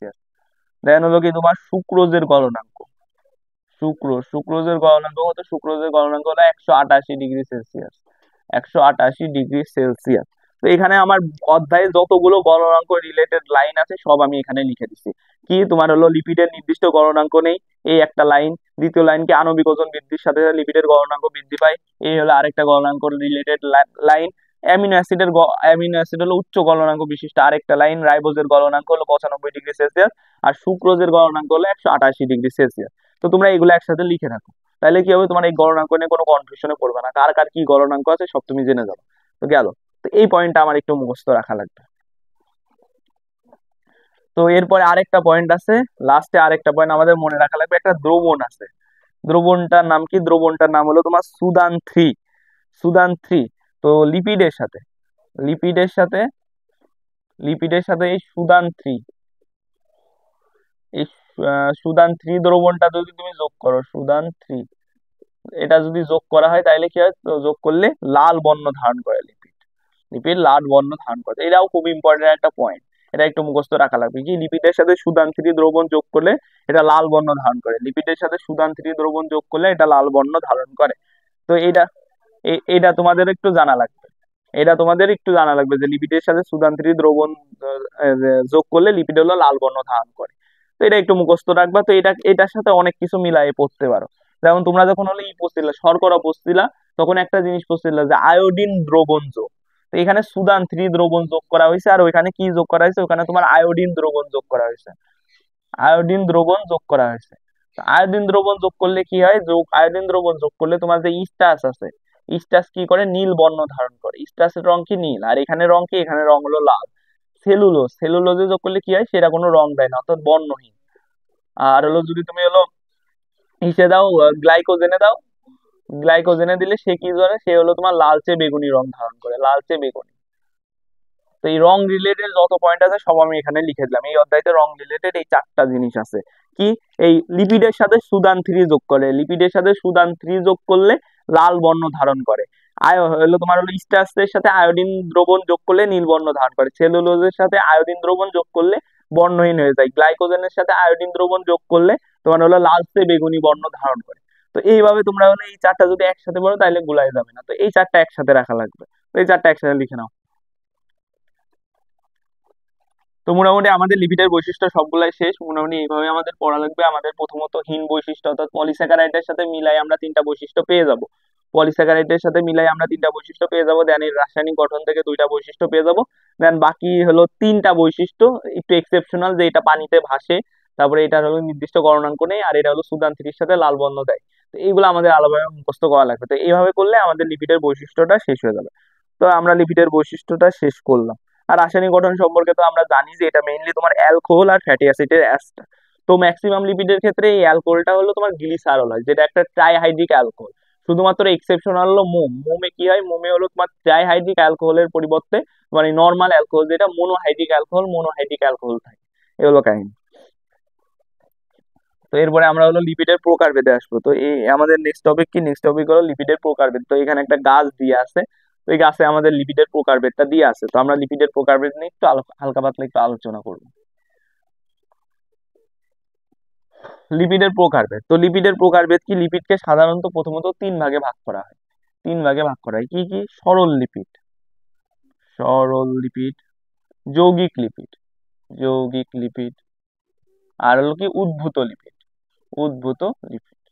তো নাম দেখে তোমরা এতক্ষণ বুঝতে পারছো যে কোনটা কি, মানে এতক্ষণে তুমি প্রোটিনের প্রকারভেদ বলো, শর্করার প্রকারভেদ বলো, সবগুলার প্রকারভেদই অনেকটা এরকম। সরল লিপিড কি, যেটা মূলত পুরোপুরি লিপিড, অর্থাৎ এখানে লিপিড বাদে কিছু পাবা না। আর হলো এই যৌগিক লিপিড কি, যৌগিক লিপিড হলো এখানে লিপিড বাদেও অলিপিড জাতীয় একটা পদার্থ পাবো, মেইনলি লিপিড থাকে বাট লিপিডের সাথে কিছু অলিপিড জাতীয় পদার্থ থাকে। আর উদ্ভূত লিপিড কি, উদ্ভূত লিপিড হলো এখানে তোমার হলো জিনিসটা লিপিড না, অর্থাৎ লিপিড থাকার জন্য কি অ্যাস্টার হওয়া লাগবে, বাট এই জিনিসটা হলো অ্যাস্টার না। এই যে অ্যাস্টার যে মূলকটা আছে, অর্থাৎ অ্যাস্টার মূলক কি, অ্যাস্টার মূলক হলো COO। তো এখানে এই COO মূলকটা সামা প্রতিস্থাপন হয়ে গেছে, প্রতিস্থাপনে অন্য একটা মূলক আছে, COOH আসতে পারে, OH আসতে পারে, কিছু একটা আসতে পারে। এসে কি হয়েছে, এসে হলো তোমার হলো জিনিসটা চেঞ্জ হয়ে অন্য কিছু হয়ে গেছে। বাট প্রথমে তো লিপিড ছিল, তারপরে অন্য কিছু হয়েছে, যেহেতু লিপিড থেকে এই জিনিসটা তৈরি হয়েছে এজন্য ওটাকে তোমার উদ্ভূত লিপিড বলছে, অর্থাৎ লিপিডের জাতক বলছে, কারণ কি এটা লিপিড থেকেই তৈরি হয়েছে। তা আমরা অলরেডি এই জিনিসগুলা বুঝছি যে সরল লিপিড হলো শুধু লিপিড, যৌগিক লিপিড হলো লিপিডের সাথে অলিপিড জাতীয় পদার্থ থাকে, আর উদ্ভূত লিপিড হলো এমন একটা জিনিস যেটা লিপিড থেকে তৈরি হয়। এই হলো কাহিনী। এরপরে কি আছে, এরপরে হলো সরল লিপিডের প্রকারভেদ। তো সরল লিপিডকে প্রধানত তোমার দুই ভাগে ভাগ করা হয়, প্রধানত তোমার দুই ভাগে ভাগ করা, একটা হলো তোমার স্নেহ দ্রব্য, আরেকটা কি, আরেকটা হলো তোমার মোম। তো এই স্নেহ দ্রব্যকে আবার দুই ভাগে ভাগ করা হয়, তোমার চর্বি আর তেল, চর্বি আর তেল। এই হলো মেইনলি প্রকারভেদ। তো এইগুলো আমাদের একটু জানা লাগবে, মানে প্রকারভেদটা একটু মুখস্থ করাই লাগে। Then যৌগিক লিপিড, যৌগিক লিপিডকে তোমার চার ভাগে ভাগ করা যায়, চার ভাগে ভাগ করা যায়। কি কি, তোমার ফসফোলিপিড, ফসফোলিপিড, গ্লাইকোলিপিড, গ্লাইকোলিপিড, তারপরে হলো তোমার সালফোলিপিড, সালফোলিপিড, আর এই হলো লিপোপ্রোটিন, লিপোপ্রোটিন। তো তোমাদেরকে আমি যখন প্রোটিনের প্রকারভেদ পড়াইছিলাম তখন এই কথাটা বলে দিছিলাম যে এই যে লিপোপ্রোটিন তোমরা প্রোটিনে পড়তেছো, এটা লিপিডেরও একটা প্রকারভেদ। এই যে আমার সে লিপোপ্রোটিন দেখো, এটা ফসফোলিপিড, এটা গ্লাইকোলিপিড, এটা সালফোলিপিড, সবার লাস্টে লিপিড আছে, বাট এখানে কি লাস্টে প্রোটিন আছে, বাট এটা ওয়ান কাইন্ড অফ কি, এটা ওয়ান কাইন্ড অফ লিপিডের প্রকারভেদ। আবার এটা কি, এটা আবার প্রোটিনেরও প্রকারভেদ। প্রোটিনের মধ্যে যখন আমরা যৌগিক প্রোটিন বলছিলাম, ওর প্রকারভেদেও এই লিপোপ্রোটিন আছে, তার মানে লিপোপ্রোটিন একই সাথে লিপিড প্রোটিন দুজনেরই প্রকারভেদ।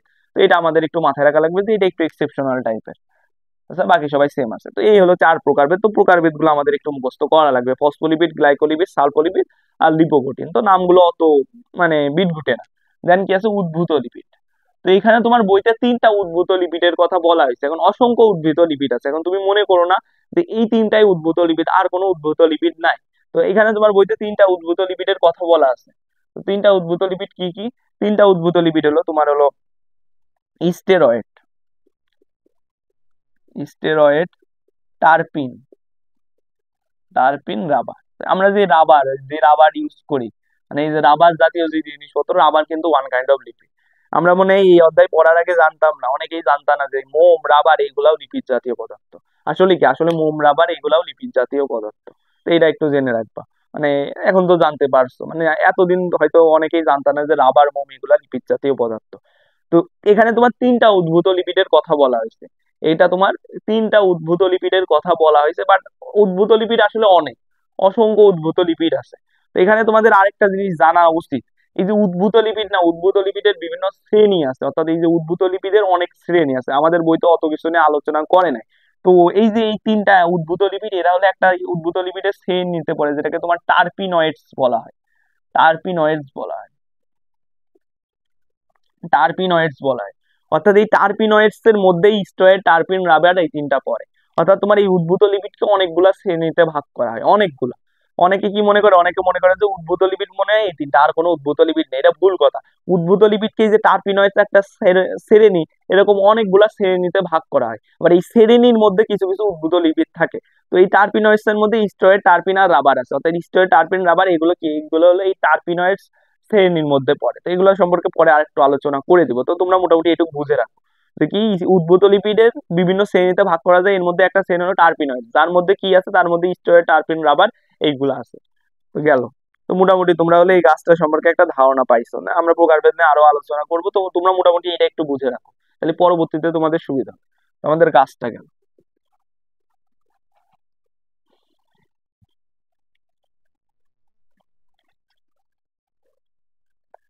তো মোটামুটি আমরা এই প্রকারভেদ সম্পর্কে জানতে পারলাম। তো এখানে তোমার ওই যে পরে আবার দিয়ে আছে, সরল লিপিডের মধ্যে চর্বি, তেল, মোম পড়ে, যৌগিক লিপিডের মধ্যে এরা এরা পড়ে, তারপরে উদ্ভূত লিপিডের মধ্যে ওরা ওরা পড়ে। এটাই আমরা এই গাছে পড়ে ফেললাম, এই গাছে কিন্তু আমরা এটাই পড়লাম।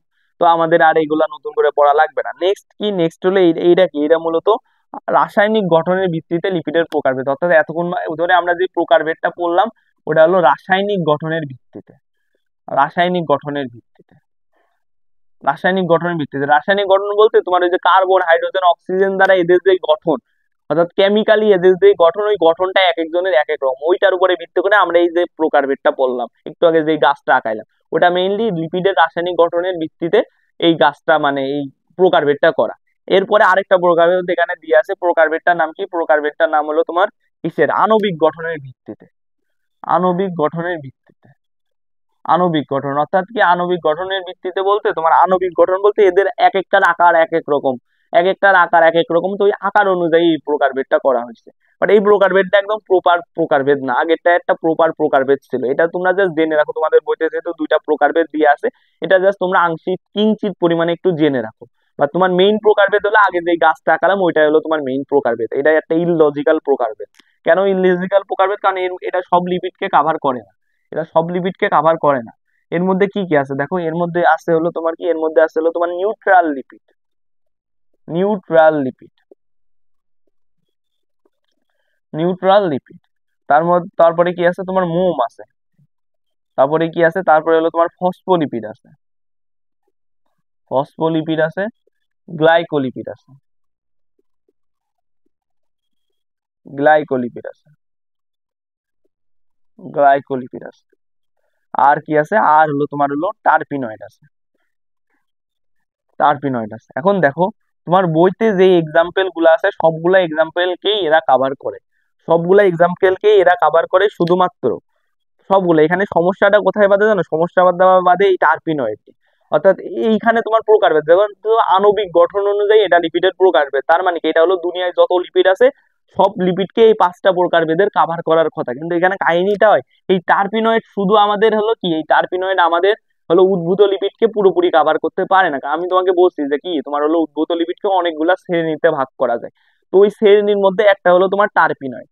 এই শ্রেণীর মধ্যে কি, ওই শ্রেণীর মধ্যে একটা হলো টার্পিনয়েড। তো টার্পিনয়েডের মধ্যে তোমার টার্পিন, রাবার, মোম এগুলা পড়ে। টার্পিন, রাবার, মোম এগুলো হলো তোমার টার্পিনয়েডের মধ্যে পড়ে। ওইগুলো হলো তোমার টার্পিনয়েডের মধ্যে পড়ে, কিন্তু কথা কি, কথা হলো তোমার তোমার কি উদ্ভূত লিপিড কি শুধু কি তোমার টার্পিনয়েড? শুধু কি তোমার টার্পিনয়েড উদ্ভূত লিপিড, আর কোনো উদ্ভূত লিপিড নাই?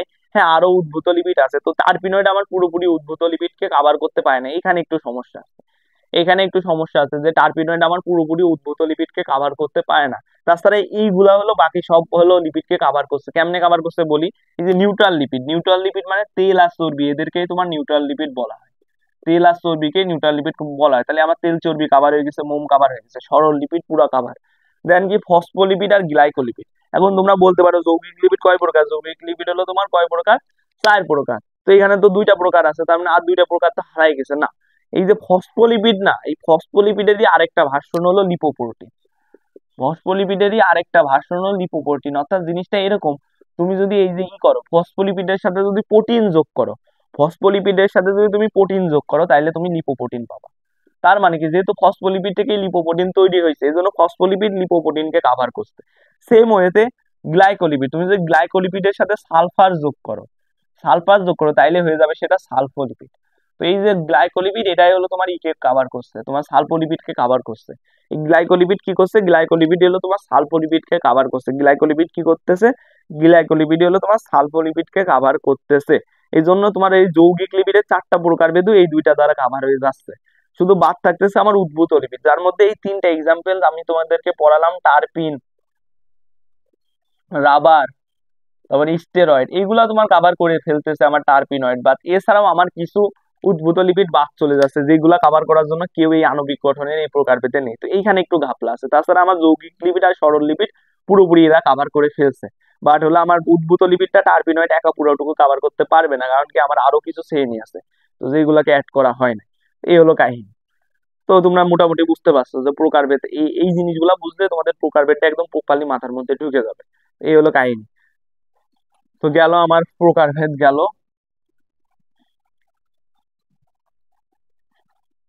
এখন আমরা তেল আর চর্বি নিয়ে আলোচনা করব। তেল আর চর্বি নিয়ে আলোচনা করব। তো তেল আর চর্বি নিয়ে আলোচনা করার আগে তোমাদের একটা জিনিস আমার জানানো দরকার।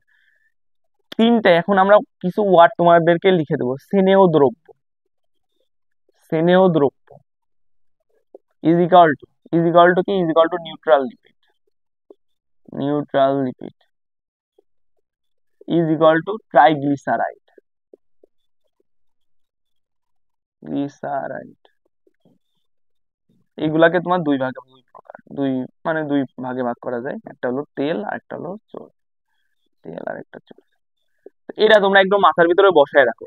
স্নেহ দ্রব্য, নিউট্রাল লিপিড, ট্রাইগ্লিসারাইড তিনটাই এক জিনিস। স্নেহ দ্রব্য, নিউট্রাল লিপিড, ট্রাইগ্লিসারাইড তিনটাই এক জিনিস। এটা হলো প্রথম কথা। স্নেহ দ্রব্য, নিউট্রাল লিপিড, ট্রাইগ্লিসারাইড তিনটাই এক জিনিস। এগুলাকে তোমার দুই ভাগে ভাগ করা হয়, তেল আর চর্বি, তেল আর চর্বি, অর্থাৎ তেল আর চর্বি এদের প্রকারভেদ।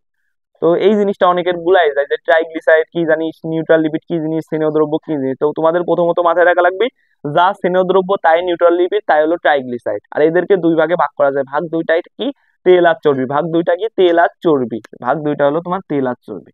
তো এটা সুন্দর মতো তোমার খাতায় নোট করে নেয়, এটা খুবই ইম্পর্টেন্ট। স্নেহ দ্রব্য, নিউট্রাল লিপিড, ট্রাইগ্লিসারাইড এদেরকে দুই ভাগে ভাগ করা যায়, ভাগ দুইটা কি, ভাগ দুইটা হলো তেল আর চর্বি, ভাগ দুইটা হলো তেল আর চর্বি। তো গেল এই জিনিসটা গেল। এখন আমরা এক এক করে তেল আর চর্বি সম্পর্কে জানবো। এখন আমরা তেল আর চর্বি সম্পর্কে জানবো। তো দুইটা সম্পর্কে আমরা একটু একসাথে জানবো। একসাথে কেন জানবো আমি বলতেছি। চর্বি আর তেল, চর্বি আর তেল। তো চর্বি কি, চর্বি হলো তোমার সম্পৃক্ত ফ্যাটি অ্যাসিড, সম্পৃক্ত ফ্যাটি অ্যাসিড। এটা হলো সবার প্রথম কথা এবং সবচেয়ে ইম্পর্টেন্ট কথা। চর্বি হলো সম্পৃক্ত ফ্যাটি অ্যাসিড আর তেল কি, তেল হলো অসম্পৃক্ত ফ্যাটি অ্যাসিড, অসম্পৃক্ত ফ্যাটি অ্যাসিড। অর্থাৎ আমরা জানি কি তেল চর্বি দুইজনই কি লিপিড জাতীয় পদার্থ। লিপিড জাতীয় পদার্থ গঠিত হয় কি দ্বারা, তোমার ফ্যাটি অ্যাসিড আর অ্যালকোহলের এস্টার, ফ্যাটি অ্যাসিড আর অ্যালকোহলের এস্টার, তাই তো। অর্থাৎ ফ্যাটি অ্যাসিড আর গ্লিসারলের এস্টার হলো আমার তেল আর চর্বি। বাট চর্বির ক্ষেত্রে যেই ফ্যাটি অ্যাসিডটা থাকে ওটা হলো সম্পৃক্ত ফ্যাটি অ্যাসিড, আর তেলের ক্ষেত্রে যেই ফ্যাটি অ্যাসিডটা থাকে ওটা হলো তোমার অসম্পৃক্ত ফ্যাটি অ্যাসিড। এটা তোমার প্রথমত জানা লাগবে। চর্বির ক্ষেত্রে ফ্যাটি অ্যাসিডটা হলো তোমার সম্পৃক্ত, আর তেলের ক্ষেত্রে ফ্যাটি অ্যাসিডটা কি তোমার অসম্পৃক্ত। এটা হলো আমাদের প্রথম কথা জানা লাগবে।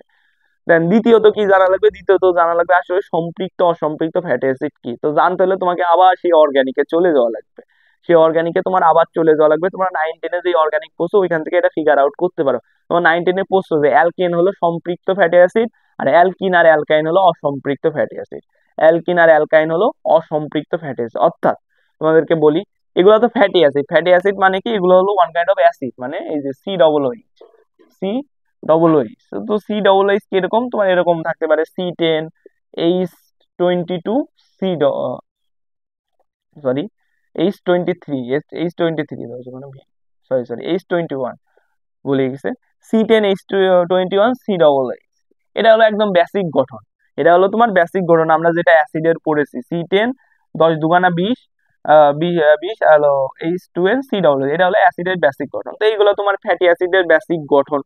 তো ফ্যাটি অ্যাসিডের বেসিক গঠন, এখন এখানে একটু কাহিনী হয়। তো ফ্যাটি অ্যাসিড আবার দুই রকমের হয়, একটা হলো সম্পৃক্ত ফ্যাটি অ্যাসিড আর একটা হলো অসম্পৃক্ত ফ্যাটি অ্যাসিড। অর্থাৎ আমি যদি এই চেইনটা আঁকাই তাহলে চেইনটা কিরকম হবে, তোমার CH3 CH2 CH2 CH2 এরকম ডট ডট ডট ডট লাস্টে সি ডবল এইচ থাকে। তো এরকম ভাবে আমার চেইনটা হয়, এরকম ভাবে আমার চেইনটা হয়। তো নর্মাল চেইন এটা। তো এখন কাহিনী কি হয়, কাহিনী হলো আমরা কি বলছি, অ্যালকেন, অ্যালকেন হলো সম্পৃক্ত ফ্যাটি অ্যাসিড, আর অ্যালকিন আর অ্যালকাইন হলো অসম্পৃক্ত ফ্যাটি অ্যাসিড। তাহলে এইটা দেখো এই বন্ডে কিন্তু আমার শুধু সিঙ্গেল বন্ড আছে, তাহলে সিঙ্গেল বন্ড কাদের থাকে, অ্যালকেনের থাকে। তার মানে কি এইটা কি, এইটা হলো একটা সম্পৃক্ত ফ্যাটি অ্যাসিডের চেইন, সম্পৃক্ত ফ্যাটি অ্যাসিডের চেইন। তাহলে অসম্পৃক্ত ফ্যাটি অ্যাসিড কখন হবে, যখন আমি কি করবো, যখন আমি এখানে একটা ডবল বন্ড দিয়ে দেবো, এখানে একটা ডবল বন্ড দিয়ে দেবো। তাহলে ডবল বন্ড দিয়ে দিলে এখানে কার্বনে একটা হাইড্রোজেন কমানো লাগবে, একটা হাইড্রোজেন কমানো লাগবে, তার মানে এখানে একটা হাইড্রোজেন থাকবে। যদি একটা হাইড্রোজেন থাকে তার মানে কি এখানে কিন্তু গঠনটা এরকম হবে, গঠনটা এরকম হবে C10H20 C double H, C10H20 C double H. এখানে একটা ডবল বন্ড আছে, এখানে কি, এখানে দেখো এখানে ধরো একটা ট্রিপল বন্ড দিয়ে দিলাম, এখানে কি করলাম একটা ট্রিপল বন্ড দিয়ে দিলাম। একসাথে তো ডবল আর ট্রিপল দেওয়া যায় না। আচ্ছা এটা রাখো, এখানে আরেকটা এই যে এখানে একটা ট্রিপল বন্ড দিয়ে দিলাম। তো এখানে একটা ট্রিপল বন্ড দিয়ে দিলাম, ট্রিপল বন্ড দেওয়ার জন্য কি করলাম, আমার আরো দুইটা এইচ হাঁটানো লাগলো। তাহলে এখানে টোটাল এইচ কয়টা হলো, আরো দুইটা কমে গেল, অর্থাৎ এইচ 18 হয়ে গেল। তো এরকম গঠন যখন হবে, কিন্তু আমার অ্যাসিড আছে, বাট এই যে ডবল বন্ড ট্রিপল বন্ড এরা যখন হলো আমার বন্ডে ঢুকে যাবে, তখন কি হবে, তখন আর জিনিসটা সম্পৃক্ত ফ্যাটি অ্যাসিড থাকবে না, জিনিসটা কি হবে, অসম্পৃক্ত ফ্যাটি অ্যাসিড হবে। তো ওইটাই হলো তোমার অসম্পৃক্ত ফ্যাটি অ্যাসিড। অর্থাৎ আমার চর্বির ফ্যাটি, চর্বি যে ফ্যাটি অ্যাসিড দ্বারা তৈরি হয় ওই ফ্যাটি অ্যাসিডের চেইনে শুধুমাত্র সিঙ্গেল বন্ড থাকে, এই জন্য তার ফ্যাটি অ্যাসিডটা সম্পৃক্ত ফ্যাটি অ্যাসিড। বাট আমার তেল যে ফ্যাটি অ্যাসিড দ্বারা তৈরি হয় ওই ফ্যাটি অ্যাসিডের চেইনে ডবল বন্ড থাকবে, নাই ট্রিপল বন্ড থাকবে, নাই দুইটা একসাথে থাকবে, আবার একাধিক ডবল বন্ড থাকবে বা একাধিক ট্রিপল বন্ড থাকবে, কিছু একটা, অর্থাৎ শুধু সিঙ্গেল বন্ড থাকবে না। এই হলো কাহিনী। তো এই কারণে চর্বির যে ফ্যাটি অ্যাসিডটা ওটা হলো অসম্পৃক্ত ফ্যাটি অ্যাসিড। কারণ কি, ওই যে আমরা জানি অ্যালকিন অ্যালকাইন অসম্পৃক্ত ফ্যাটি অ্যাসিড, কারণ কি এদের ডবল বন্ড ট্রিপল বন্ড থাকে। তেমনই তোমার হলো এই তেলের হলো যে ফ্যাটি অ্যাসিড চেইনটা আছে ওটা হলো অসম্পৃক্ত ফ্যাটি অ্যাসিড, কারণ এর মধ্যেও ডবল বন্ড ট্রিপল বন্ড আছে। এই হলো কাহিনী। এখন কথা হলো গুলায় যাবে জিনিসটা। এখন এই জিনিসটা তোমরা বুঝতে পারছো যে কেন এটা সম্পৃক্ত আর কেন এটা অসম্পৃক্ত। কথা হলো তুমি মনে রাখবা কেমনে। আমি গুলাই ফেলতাম এই জিনিসটা, মানে আমার গুলাই যেত যে চর্বি অসম্পৃক্ত না তেল অসম্পৃক্ত, চর্বি সম্পৃক্ত না তেল সম্পৃক্ত। তো আমি একটা টেকনিক ইউজ করতাম। তো টেকনিকটা কি, টেকনিকটা হলো অনেকে মানে এই জিনিসটা তোমার খুব প্রচলিত, তেল দেয়া তেল আনো। এই জিনিসটা কিন্তু মানে সব জায়গায় খুব প্রচলিত, যে কিছু কিছু তোমার হলো ক্লাসে কিছু কিছু মানে স্টুডেন্ট থাকে যারা প্রচুর পরিমাণ তেলায়। ফ্রেন্ড বলো টিচার বলো, মানে যারে দেখবে তারা একদম তেলায় একদম ডুবাই ফেলবে, এরকম একটা অবস্থা। তো এখন তুমি আমাকে বলো, তেলানো কি কোনো ভালো কাজ না খারাপ কাজ? আমার পার্সোনালি মনে হয় তেলানো কোনো ভালো কাজ না। তুমি যে তেলায় তুমি যত বড় মানুষই হয়ে যাও না কেন, আমার পার্সোনালি মনে হয় না যে তেলানো কোনো ভালো কাজ। তো কি, তেলানো হলো একটা খারাপ কাজ। তেলানো কি, তেলানো খারাপ কাজ, খারাপ কাজ। তো এইটা দিয়ে আমি মনে রাখতাম। কেমনে মনে রাখতাম, তেলানো মানে তেল, তেলানো মানে তেল, খারাপ কাজ। খারাপ মানে কি, খারাপ শব্দ কি, খারাপ কিন্তু সবসময় অ উপসর্গ দিয়ে খারাপ শব্দকে মানে মানে কি বলবো নোটিফাই করে। অর্থাৎ ধরো একটা জিনিস খারাপ কেমনে বুঝবো, কাজ ভালো জিনিস, অকাজ খারাপ জিনিস, এরকম ভাবে তোমার হলো একটা জিনিসকে খারাপ বানায় দেয় জাস্ট এই ও অ উপসর্গটা অ্যাড করে। তো এইখানে দেখো, এখানে কিন্তু তেল কি অসম্পৃক্ত, তাই কি এখানে অ উপসর্গ আছে, তার মানে কি তেলের ইটা খারাপ, তাই অসম্পৃক্ত, তার মানে কি তেল খারাপ, খারাপ মানে তেল অসম্পৃক্ত। এমনি তোমরা মাথায় রাখবে যে তেলানো খারাপ কাজ, তেলানো খারাপ কাজ, তার মানে তেল হলো অসম্পৃক্ত। তাহলে ভালোকে ভালো হলো সম্পৃক্ত, সেটা হলো চর্বি, কারণ ও তেল আসছে না, এ হলো সম্পৃক্ত। এইরকম ভাবে তেলানো খারাপ কাজ, এখান থেকে তোমরা এই সম্পৃক্ত আর অসম্পৃক্ত আলাদা করতে পারো, যে তেলানো খারাপ কাজ, খারাপ কাজ মানে কি অ দ্বারা তৈরি হয়, তাহলে তেলের সাথে অসম্পৃক্ত হবে, কারণ ওরটাই অ আছে, আর সম্পৃক্ত চর্বিতে চলে যাবে। তোমরা বুঝতে পারছো আমি কি বুঝাইতে চাচ্ছি। এইভাবে তোমরা মাথায় রাখবে, চর্বি হলো সম্পৃক্ত ফ্যাটি অ্যাসিডের এস্টার আর তেল হলো অসম্পৃক্ত ফ্যাটি অ্যাসিডের এস্টার। এটা একটু মাথায় রাখা লাগবে। হ্যাঁ, দ্বিতীয় কথা কি, দ্বিতীয় কথা অলরেডি তোমাদেরকে পড়াই ফেলছি, যে 20 ডিগ্রি সেলসিয়াস তাপমাত্রায় যদি কঠিন হয় তাইলে কি হবে, চর্বি, আর যদি তরল হয় তাইলে তেল। এটা তোমরা জানো, এটা তোমরা বোঝো, এখানে আমার নতুন করে তোমাদের পড়ার কিছু নেই। আচ্ছা, তোমাদের আরেকটা জিনিস আমি একটু বলে রাখি, এই যে চর্বি, তো এই যে তোমার অসম্পৃক্ত, তাই না, সম্পৃক্ত পড়াইলাম, তো সম্পৃক্তর ইংলিশ হলো স্যাচুরেটেড। তো অনেক জায়গায় তোমার বাংলায় সুন্দর মতো স্যাচুরেটেড লিখে দিল, তো তুমি বুঝতে পারলা না যে স্যাচুরেটেড কি, কিন্তু তুমি সম্পৃক্ত ঠিকই ছিল। তো এই জিনিসটা একটু মাথায় রাখবো, অসম্পৃক্ত, অসম্পৃক্তকে ইংলিশে তোমার আনস্যাচুরেটেড বলা হয়। তো ইংলিশ টার্মটা একটু জাইনে রাখবে, এটা তোমার কাজে লাগবে। তো এটা মাথায় রাখবা, হলো এটা হলো সম্পৃক্ত আর এটা হলো কি অসম্পৃক্ত, এটা হলো সম্পৃক্ত আর এটা হলো তোমার অসম্পৃক্ত। তো অসম্পৃক্তর ইংলিশ হলো স্যাচুরেটেড, আর অসম্পৃক্তর ইংলিশ কি, অসম্পৃক্তর ইংলিশ হলো আনস্যাচুরেটেড। এখন এখন তোমাদের আরেকটা জিনিস একটু মাথায় রাখা লাগবে, এটা একটু মুখস্থ রাখা লাগবে। চর্বির যে চেইনটা থাকে, চর্বির যে চেইনটা থাকে, চেইনটা তোমার লম্বা হয়। চর্বি হলো ফ্যাটি অ্যাসিডের চেইনটা লম্বা হয়, চর্বিতে তোমার লম্বা ফ্যাটি অ্যাসিড শিকল থাকে, লম্বা ফ্যাটি অ্যাসিড শিকল থাকে, অ্যাসিড শিকল থাকে। আর এর তেলে কি, তেলে হলো তোমার খাটো ফ্যাটি অ্যাসিড শিকল থাকে। তো এটাই হলো, এটা একটু মাথায় রাখা লাগবে। তো এটাও আমি ওই যে তেলানো খারাপ কাজ ওইটা থেকে জানি, যে যে তেলায় সে খারাপ, সে খাটো। আর যে মানে তেলায় না, অর্থাৎ সে চর্বি, সে হলো ভালো, যারা ভালো হয় তারা বড় হয়, যারা ভালো হয় তারা বড় হয়, যারা মানে খারাপ হয় তারা খাটো হয়, ছোট হয়। তো এইভাবে আমি জিনিসটা মনে রাখতাম, যে তেলানো খারাপ কাজ, ওইখান থেকে সম্পৃক্ত অসম্পৃক্তও চলে আসতো, লম্বা খাটোও চলে আসতো। কারণ কি, যে তেলায় সে তো খারাপ, খারাপ কারা, যারা হলো খাটো, যারা হলো সমাজে যাদেরকে খাটো করা হবে, যারা খারাপ, খারাপ মানে খাটো, না এটা বুঝতে পারছো, যে খারাপ মানে তো খাটো, আর যারা ভালো তারা হলো বড় অর্থাৎ লম্বা। এরকম ভাবে কিন্তু তোমরা এই দুইটা জিনিস মাথায় রাখতে পারো, কি চর্বির যে ফ্যাটি অ্যাসিড শিকলটা থাকে ওটা লম্বা, আর তেলের যে ফ্যাটি অ্যাসিড শিকলটা থাকে ওটা খাটো। কারণ কি, তেলানো খারাপ কাজ, যে খারাপ সে খাটো, যে ভালো সে লম্বা, সে বড়। তো এইভাবে মাথায় রাখতে পারো। যদি এই লম্বাটা তুমি মনে রাখতে পারো, এখান থেকে আরেকটা পয়েন্ট বের করতে পারবা, এখান থেকে আরেকটা কি পয়েন্ট বের করতে পারবা, চর্বির গলনাঙ্ক বেশি, গলনাঙ্ক বেশি। অর্থাৎ যে ভালো তার সবকিছুই বেশি, যে ভালো তার সবকিছু বেশি, তার গলনাঙ্কও বেশি, তার ফ্যাটি অ্যাসিডও চেইনটাও বেশি। আর যে খারাপ তার সবকিছুই কম, তার হলো ফ্যাটি অ্যাসিড চেইনটাও ছোট, তার গলনাঙ্কও কি কম, তার গলনাঙ্কও কম। তো এইখান থেকে তুমি এই পয়েন্টটাও বের করে আনতে পারো, বা এমনিও মাথায় রাখতে হবে, লম্বা ফ্যাটি অ্যাসিড, গলনাঙ্ক কি, কোনো কিছুতে গলাতে যে টেম্পারেচারটা লাগে, কারণ যদি আমার চেইনটা বড় হয় তাহলে কি আমার গলাইতে বেশি তাপমাত্রা লাগবে, আর চেইনটা যদি ছোট হয় তাহলে আমার গলাইতে কম তাপমাত্রা লাগবে। এইভাবে তুমি যদি একটু লজিক্যালি ভাবো তাইলেও বের করতে পারবে। কিন্তু সেই ক্ষেত্রে লম্বা খাটো জিনিসটা মাথায় রাখা লাগবে, যেটা তুমি তেলানো খারাপ কাজ ওইখান থেকে তোমার বের করে আনা লাগবে। যে তেলাই সে খারাপ, সে খাটো, আর যে তেলাই না সে ভালো, সে বড়, সে লম্বা। তো এইভাবে মাথায় রাখতে পারো, দেন লম্বা থেকে গণনাঙ্ক বেশি কোনটা বের করবা। তো এরকম ভাবে এই বৈশিষ্ট্যগুলো আমাদের বের করা লাগবে। মোটামুটি সবগুলা বৈশিষ্ট্য আমরা বের করে ফেলছি। তো গেল, এখন আমরা হলো এই যে এখানে দেখো তেল আর চর্বির একটা পার্থক্য দিয়ে আছে, তো আমরা এখন এই জিনিসগুলোকে একটু গুছাই লিখবো। এই জিনিসগুলোকে কি করবো, এই জিনিসগুলোকে একটু গুছাই লিখবো। চলো একটু গুছাই লিখি।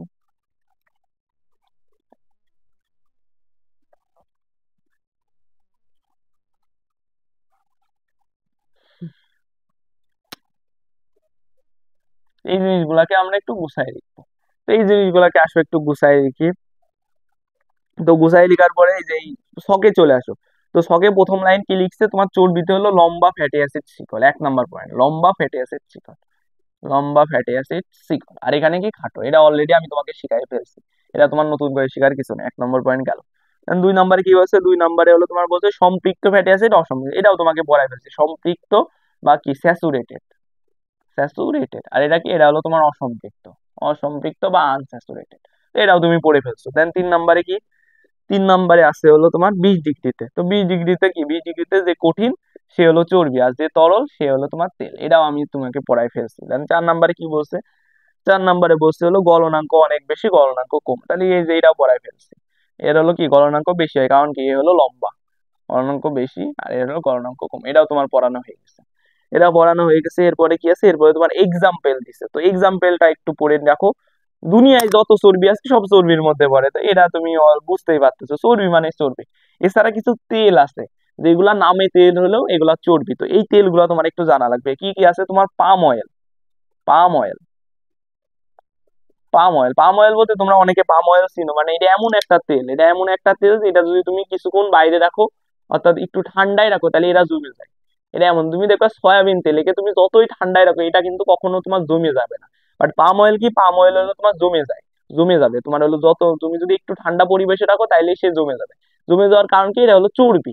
তার জন্য এটার হলো মানে কি, এটা হলো পুরোপুরি তোমার হলো লিকুইড না, পুরোপুরি তরল না, এটা হলো তোমার অর্ধ তরল। এই কারণে কি, এই কারণে এটা চর্বির মধ্যে পড়ে। সেম ওয়েতে তোমার নারিকেল তেল, নারিকেল তেল, নারিকেল তেলও তুমি দেখবা যখন শীতকাল আসে তখন দেখবা যে নারিকেল তেল হলো তোমার জমে যায়। নারিকেল তেল দেখবা কোটা থেকে বেরোয় না শীতকালে, কারণ কি এটা জমে যায়। কারণ কি, এটা হলো তোমার হলো পুরাপুরি তরল না, এটা হলো অর্ধ তরল। এই কারণে কি হয়, এটা জমে যায়। তো নারিকেল তেলকেও আমাদের চর্বির মধ্যে ফেলানো হয়। অর্থাৎ যেসব তেল তোমার হলো মানে একটু ঠান্ডা পরিবেশ হলেই জমে যায়, ওইগুলো সবই চর্বির মধ্যে পড়ে। আরেকটা তেল আছে মাছের তেল, তো মাছের তেলেরও সেম বৈশিষ্ট্য, মাছের তেল। এই তেলগুলা, এইগুলাই যে পাম অয়েল নামে তেল হইলেও, নারিকেল তেল নামে তেল হলেও, মাছের তেল নামে তেল হলেও, এইগুলা কি, এগুলা সব চর্বির মধ্যে পড়ে। আর এছাড়া দুনিয়ায় যত চর্বি আছে সব চর্বি, তো এই জিনিসগুলো একটু মাথায় রাখা লাগবে। এছাড়া বাকি সব তেল, বাকি সব তেল, সব তেল হলো তেলের মধ্যে পড়ে, দুনিয়ায় বাকি যত তেল আছে সব তেলের মধ্যে পড়ে। তো এই জন্য তোমার এই 3টা তেল একটু মাথায় রাখা লাগবে। তাছাড়া বাকি সব তেল হলো তেলের মধ্যে পড়ে, তো এই 3টা তেল মাথায় রাখবে যে এই 3টা তেল হলো চর্বির মধ্যে পড়ে। কারণ কি, এগুলো হলো তোমার একটু হলো কি বলে, পরিবেশের তাপমাত্রা একটু কমে গেলেই এরা হলো জমে যায়, কারণ কি এটা পুরোপুরি তরল না, এরা হলো অর্ধ তরল। এই কারণে এদেরকে আমরা তেল বলবো না, কারণ তেল হওয়ার জন্য পুরোপুরি তরল হওয়া লাগে। এটা হলো কাহিনী। তো এই হলো তোমার এক্সাম্পল, এক্সাম্পল দিয়ে আমরা জিনিসটা শেষ করলাম, এক্সাম্পল দিয়ে আমরা জিনিসটা শেষ করলাম। এখন আমাদের সম্পৃক্ত ফ্যাটি অ্যাসিড আর অসম্পৃক্ত ফ্যাটি অ্যাসিড নিয়ে আরেকটু জানা লাগবে। তো আমাদের এই শখ শেষ, এখানে সবই শেষ, এখানে আমাদের আরো 2-3টা স্পেশাল জিনিস জানা লাগবে, আমি সবই তোমাদেরকে পড়াচ্ছি, তোমরা জিনিসটা একটু গুছাই নাও। তো আমরা সম্পৃক্ত আর অসম্পৃক্ত ফ্যাটি অ্যাসিড নিয়ে আরেকটু জানবো। সম্পৃক্ত অর্থাৎ স্যাচুরেটেড, এটা বাংলায় সুন্দর মতো এরকম স্যাচুরেটও লিখে দিতে পারে, স্যাচুরেটেড, রেটেড। আবার অসম্পৃক্তকে তোমার বাংলায় সুন্দর মতো আনস্যাচুরেটেডও লিখতে পারে, আনস্যাচুরেটেড, স্যাচুরেটেড। তো এদের 2টা জিনিস জানা লাগে। এখন সম্পৃক্ত ফ্যাটি অ্যাসিড আরো আসলে কারা, তো এই কিছু এক্সাম্পল তোমার আমি জানাই দিলাম। এই এক্সাম্পল গুলা তোমার হলো মেডিকেল অ্যাডমিশনের জন্য খুব ইম্পর্টেন্ট, এটা যে শুধু বায়োলজিতে আছে এরকম না, তোমরা যখন ওই জৈব যৌগ অধ্যায়টা পড়বো ওই অধ্যায়ের লাস্টের দিকেও এই জিনিসটা আছে, ওই অধ্যায়ের লাস্টের দিকে ওই জিনিসটা আছে, এই জিনিসটা প্রচুর আসে। প্রচুর বলতে তোমার হলো মেডিকেল পরীক্ষায় এখন পর্যন্ত আসে না, এবার তুমি যখন যদি কোচিং এ পরীক্ষা দাও দেখবা যে ওই মানে প্রতি পরীক্ষায় লাস্টের দিককার প্রতি পরীক্ষায় এই জিনিসটা তোমার এমসিকিউতে একটা করে থাকবে। তো এটা তোমরা এখন থেকে জেনে রাখো, এটা খুবই ইম্পর্টেন্ট একটা এমসিকিউ। যে সম্পৃক্ত বা স্যাচুরেটেড ফ্যাটি অ্যাসিড কারা কারা? Propanoic acid, propanoic acid, palmitic acid, palmitic acid, stearic acid, stearic acid, আর হলো কি, আর হলো তোমার আরেকটা আছে, আরেকটা হলো তোমার লরিক অ্যাসিড। এটা একটু লিখে রাখো, তোমাদের বইতে একটা ভুল দিয়ে দিয়ে আছে, মানে আমি যেমন লিখে দিচ্ছি তোমরা এটাই পড়বে, তোমাদের বইতে কিছু আছে কিছু নেই, কিছু ভুল আছে। তো তোমরা মাথায় রাখবে এই যে চারটা অ্যাসিড লিখে দিলাম, এই চারটা হলো তোমার হলো সম্পৃক্ত অ্যাসিড। এই চারটা কি? এই চারটা হলো তোমার সম্পৃক্ত অ্যাসিড। এই চারটা হলো তোমার সম্পৃক্ত fatty acid: propanoic acid, palmitic acid, stearic acid, lauric acid. Propanoic acid, palmitic acid, stearic acid, lauric acid, এই চারটা হলো সম্পৃক্ত অ্যাসিড। এই চারটা বাদে তোমার অপশনে বাকি যত অ্যাসিড থাকে, বাকি যত ফ্যাটি অ্যাসিড থাকে, বাকি সব ফ্যাটি অ্যাসিড হলো অসম্পৃক্ত। বাকি সব অ্যাসিড, বাকি সব অ্যাসিড হলো অসম্পৃক্ত, অর্থাৎ তোমার অপশনে পাওয়া, অপশনে পাওয়া অর্থাৎ বাকি যে এই চারটা বাদে যে আর কোনো সম্পৃক্ত ফ্যাটি অ্যাসিড নেই এরকম না। বা তোমার অপশনে যদি এই সম্পৃক্ত অসম্পৃক্ত দিয়ে যদি তোমার এমসিকিউ আসে, এই চারটাকেই সম্পৃক্ত ধরে এমসিকিউটা বানানো হয়, আর বাকি সব হলো অসম্পৃক্ত, বাকি সব অসম্পৃক্ত। তো এটা মাথায় রাখবা। তো এই চারটা তোমার মুখস্থ করা লাগবে, এই চারটা মুখস্থ করলে কি হবে, তুমি বাকি সব হলো অসম্পৃক্তর কাতারে ফেলাই দিতে পারবে। তো প্রোপানয়িক, পামিটিক, স্টারিক, লরিক, এরা হলো কি, এরা হলো তোমার সম্পৃক্ত ফ্যাটি অ্যাসিড। এই হলো প্রথম জিনিস, এটা তোমাদের জানা লাগবে, এটা তোমাদের জানা লাগবে। দেন নেক্সটে আরেকটা জিনিস জানা লাগবে, তোমাকে কিছু সম্পৃক্ত ফ্যাটি অ্যাসিডের কথা তো আমি বললাম। তো এই সম্পৃক্ত ফ্যাটি অ্যাসিডের একটা বৈশিষ্ট্য আছে। সম্পৃক্ত ফ্যাটি অ্যাসিডের বৈশিষ্ট্য কি? এই সম্পৃক্ত ফ্যাটি অ্যাসিড হলো আমাদের হলো যে ই আছে, আমাদের ধমনী আছে, আমাদের হলো এই সম্পৃক্ত ফ্যাটি অ্যাসিড কি, আমাদের ধমনী আছে, ধমনীর গায়ে লেগে যায়, ধমনীর গায়ে। তো এখানে তোমার বইতে আর্টারি লিখছে, তো একটা জিনিস মাথায় রাখবা, ধমনীর ইংলিশ, ধমনীকে ইংলিশে তোমার আর্টারি বলা হয়। তো ধমনীর গায়ে কি হয়, ধমনীর গায়ে লেগে যায়, লেগে যায়, লেগে যায়, লেগে যায়, কি হয়, লেগে যাওয়ার ফলে কি হয়, এরা যদি আমার ধমনীর গায়ে লেগে যায় তাহলে কি হয়, ধমনীতে একটা ব্লকেজ সৃষ্টি হয়। ধমনীর গায়ে লেগে যায়, লেগে যাওয়ার পরে কি হয়, ধমনীতে ব্লকেজ সৃষ্টি হয়, ব্লকেজ সৃষ্টি হয়। ধমনীতে কি সৃষ্টি হয়, ধমনীতে হলো তোমার হলো ব্লকেজ সৃষ্টি হয়। অর্থাৎ যদি তোমার এই যে ফ্যাটি অ্যাসিড, ফ্যাটি অ্যাসিড গুলা কি, মূলত তো চর্বি, এগুলা তো চর্বি জাতীয় পদার্থ। তো এইগুলার একটা ক্যারেক্টারিস্টিক্স কি, এগুলা যদি আমাদের দেহে থাকে আর এটা যদি ধমনীর মধ্য দিয়ে যায় তাহলে কি হয়, এরা হলো ধমনীর গায়ে লেগে যায়। এরকম লেগে যাইতে যাইতে যাইতে যাইতে একসময় কি হয়, একসময় ধমনীটা বন্ধ হয়ে যায়, অর্থাৎ ধমনী কি হয়, এই মানে এইগুলা একসাথে লাগতে লাগতে ধমনীটা বন্ধ হয়ে যায়। এবং ধমনীর কাজ কি, ধমনীর কাজ হলো আমাদের বডিতে হলো তোমার অক্সিজেন যুক্ত রক্ত সাপ্লাই দেওয়া। শুধু আমাদের বডি বলতে আমাদের প্রতিটা অঙ্গ প্রত্যঙ্গে, তো অঙ্গ প্রত্যঙ্গে বলতে আমাদের হৃৎপিণ্ডেও এরা হলো অক্সিজেন যুক্ত রক্ত সাপ্লাই দেয়। যদি আমার এই ধমনীতে যদি এই ব্লকেজটা তৈরি হয় তাহলে কি আমার হৃৎপিণ্ডে কি অক্সিজেন যুক্ত রক্ত যাইতে পারবে? কখনোই যাইতে পারবে না, কারণ কি এখানে যে একটা ব্লকেজ, বাধা সৃষ্টি হয়ে গেছে এই হলো স্যাচুরেটেড ফ্যাটি অ্যাসিডের কারণে। তখন কি হবে, তখন হলো আমাদের হৃদরোগ হবে, তখন আমাদের কি হবে, আমাদের হৃদরোগ অর্থাৎ হৃৎপিণ্ডের রোগ। এই জিনিসটা মাথায় রাখবা। বাট এই যে হলো তোমার অসম্পৃক্ত ফ্যাটি অ্যাসিড, এদের ক্ষেত্রে আবার এরকম হয় না, অর্থাৎ এরা হলো ধমনীর গায়ে লেগে যায় না। তো সম্পৃক্ত ফ্যাটি অ্যাসিডের একটা বৈশিষ্ট্য হলো এরা যদি ধমনীর মধ্য দিয়ে যায়, এরা ধমনীর গায়ে লেগে লেগে যায়। তো এরা লাগতে লাগতে লাগতে লাগতে কি হয়, ধমনীর ওই যে ওই ছিদ্রপথ ওটা পুরোপুরি বন্ধ করে দেয়। এই কারণে কি হয়, এই কারণে আমাদের হৃৎপিণ্ডে অক্সিজেন যুক্ত রক্ত যাইতে পারে না। ফলে কি হয়, অক্সিজেনের অভাবে আমাদের হৃৎপিণ্ডে হৃদরোগ সৃষ্টি হয়। এই হলো তোমার হলো সম্পৃক্ত ফ্যাটি অ্যাসিডের একটা বৈশিষ্ট্য। আর অসম্পৃক্ত ফ্যাটি অ্যাসিড, অসম্পৃক্ত ফ্যাটি অ্যাসিডের ক্ষেত্রে এরকম হয় না। অসম্পৃক্ত ফ্যাটি অ্যাসিডের ক্ষেত্রে এরকম হয় না, এরা হলো ধমনীর গায়ে লাগতে পারে না, যে কারণে এরা কোনো ব্লকেজও সৃষ্টি করে না, আমার হৃদরোগ হয় না। তো এইখানে কিন্তু দেখতে পাচ্ছ যে সম্পৃক্ত ফ্যাটি অ্যাসিডের কিন্তু একটা খারাপ দিক আছে, আর অসম্পৃক্ত ফ্যাটি অ্যাসিডের কিন্তু একটা ভালো দিক আছে। তো এইটা আবার গুলায় ফেলো না, আমি তোমাদেরকে বলছিলাম তেলানো খারাপ কাজ, তার মানে কি অসম্পৃক্ত খারাপ, অসম্পৃক্ত হলো খারাপ, আর সম্পৃক্ত ভালো, কিন্তু এইখানে কিন্তু সম্পৃক্ত খারাপ। তো এটা একটু খেয়াল রাখবা, যে তেলানো খারাপ কাজ হলেও সম্পৃক্ত এই দিক থেকে কিন্তু খারাপ, আর অসম্পৃক্ত কিন্তু ওই দিক থেকে ভালো, সে কিন্তু ধমনীর গায়ে লেগে যায় না। তো এই জিনিসটা একটু খেয়াল রাখতে, তো এই দুইটা জিনিস জানা লাগবে, যে সম্পৃক্ত ফ্যাটি অ্যাসিড কারা আর এদের এই বৈশিষ্ট্যটা কি, এরা ধমনীর গায়ে লেগে হৃদরোগ সৃষ্টি করে। তো এটা তোমরা বুঝতে পারছো। তো এই সম্পৃক্ত অসম্পৃক্ত সম্পর্কে মোটামুটি আমি সবই তোমাদেরকে ক্লিয়ার করে দিচ্ছি। দেন নেক্সটে কি আছে, নেক্সটে আরেকটা জিনিস তোমাদের জানা লাগবে। আরেকটা জিনিস কি, এই যে আমাদের এই যে খাদ্য, আমি তোমাদেরকে একটা কথা বলছি যে সালোক সংশ্লেষণ প্রক্রিয়ায় উদ্ভিদ কি করে, উদ্ভিদ হলো খাদ্য তৈরি করে, উদ্ভিদ হলো সালোক সংশ্লেষণ প্রক্রিয়ায় খাদ্য তৈরি করে। তো ওর খাদ্যটা কি রূপে তৈরি করে, গ্লুকোজ রূপে তৈরি করে। অর্থাৎ উদ্ভিদ প্রথমে তোমার কি প্রসেসই করে, সালোক সংশ্লেষণ, সালোক সংশ্লেষণ প্রক্রিয়া। সালোক সংশ্লেষ প্রক্রিয়ায় কি করে, সে খাদ্য তৈরি করে, শর্করা জাতীয় খাদ্য, শর্করা বলতে গ্লুকোজ তৈরি করে। তো গ্লুকোজটা কোথায় তৈরি হয়, পাতায় তৈরি হয়। তো গ্লুকোজ এমন একটা শর্করা যেটা নড়তে পারে না, অর্থাৎ কিন্তু উদ্ভিদের তো খাদ্য পুরো বডিতে লাগবে, দেন কি হয়, দেন এই গ্লুকোজটা সুক্রোজে পরিণত হয়। তো সুক্রোজ এমন একটা শর্করা, এটা হলো নড়ে বেড়াতে পারে বা চলাচল করতে পারে। তো উদ্ভিদের সারা গায়ে এই গ্লুকোজটা কি হয়, সুক্রোজ হিসেবে ছড়ায় যায়, ছড়ায় যায় পরে ওই জায়গাগুলাতে কি হয়, ওই জায়গাগুলাতে তোমার হলো ওরা হলো এই মানে সুক্রোজকে খাদ্য হিসেবে কিছু গ্রহণ করে, আর কিছু হলো জমা রাখে। তাহলে কি হিসেবে জমা রাখে, ওই সুক্রোজকে তারা আবার স্টার্চে পরিণত করে জমা রাখে।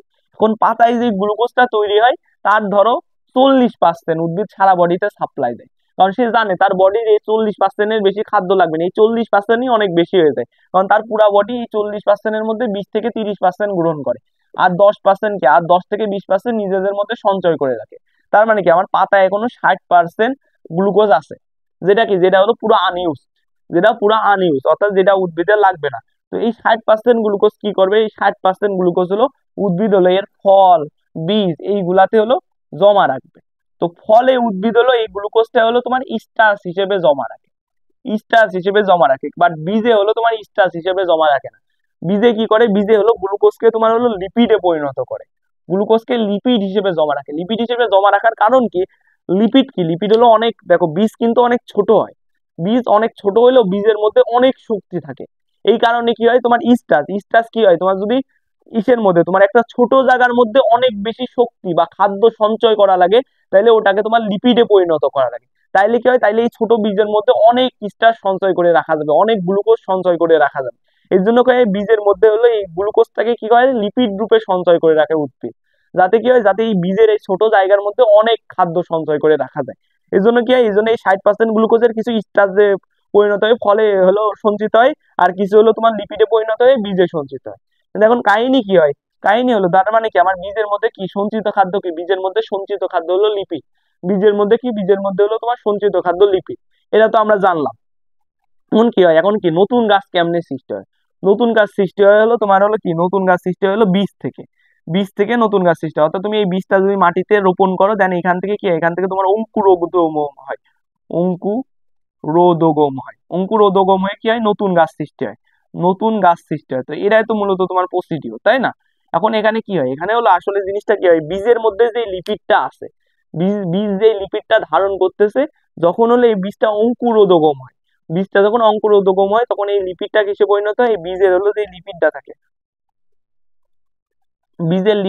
লিপিডটা তোমার শর্করায়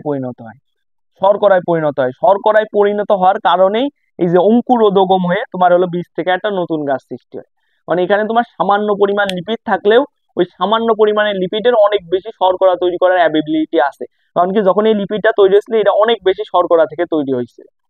এই হলো কাহিনী, অর্থাৎ যখন হলো বীজ অঙ্কুরোদ্গম হয়ে নতুন গাছ সৃষ্টি হয়, তখন বীজের মধ্যে যে লিপিডটা খাদ্য হিসেবে সঞ্চিত থাকে, ওই লিপিডটা হলো তোমার শর্করায় পরিণত হয়ে যায়। এটা হলো মূলত জিনিস, অর্থাৎ বীজ অঙ্কুরোদ্গমের সময় বীজের মধ্যে সঞ্চিত খাদ্য অর্থাৎ লিপিডটা শর্করায় পরিণত হয়। এই হলো জিনিস, তো এটা আমাদের একটু বোঝা লাগবে।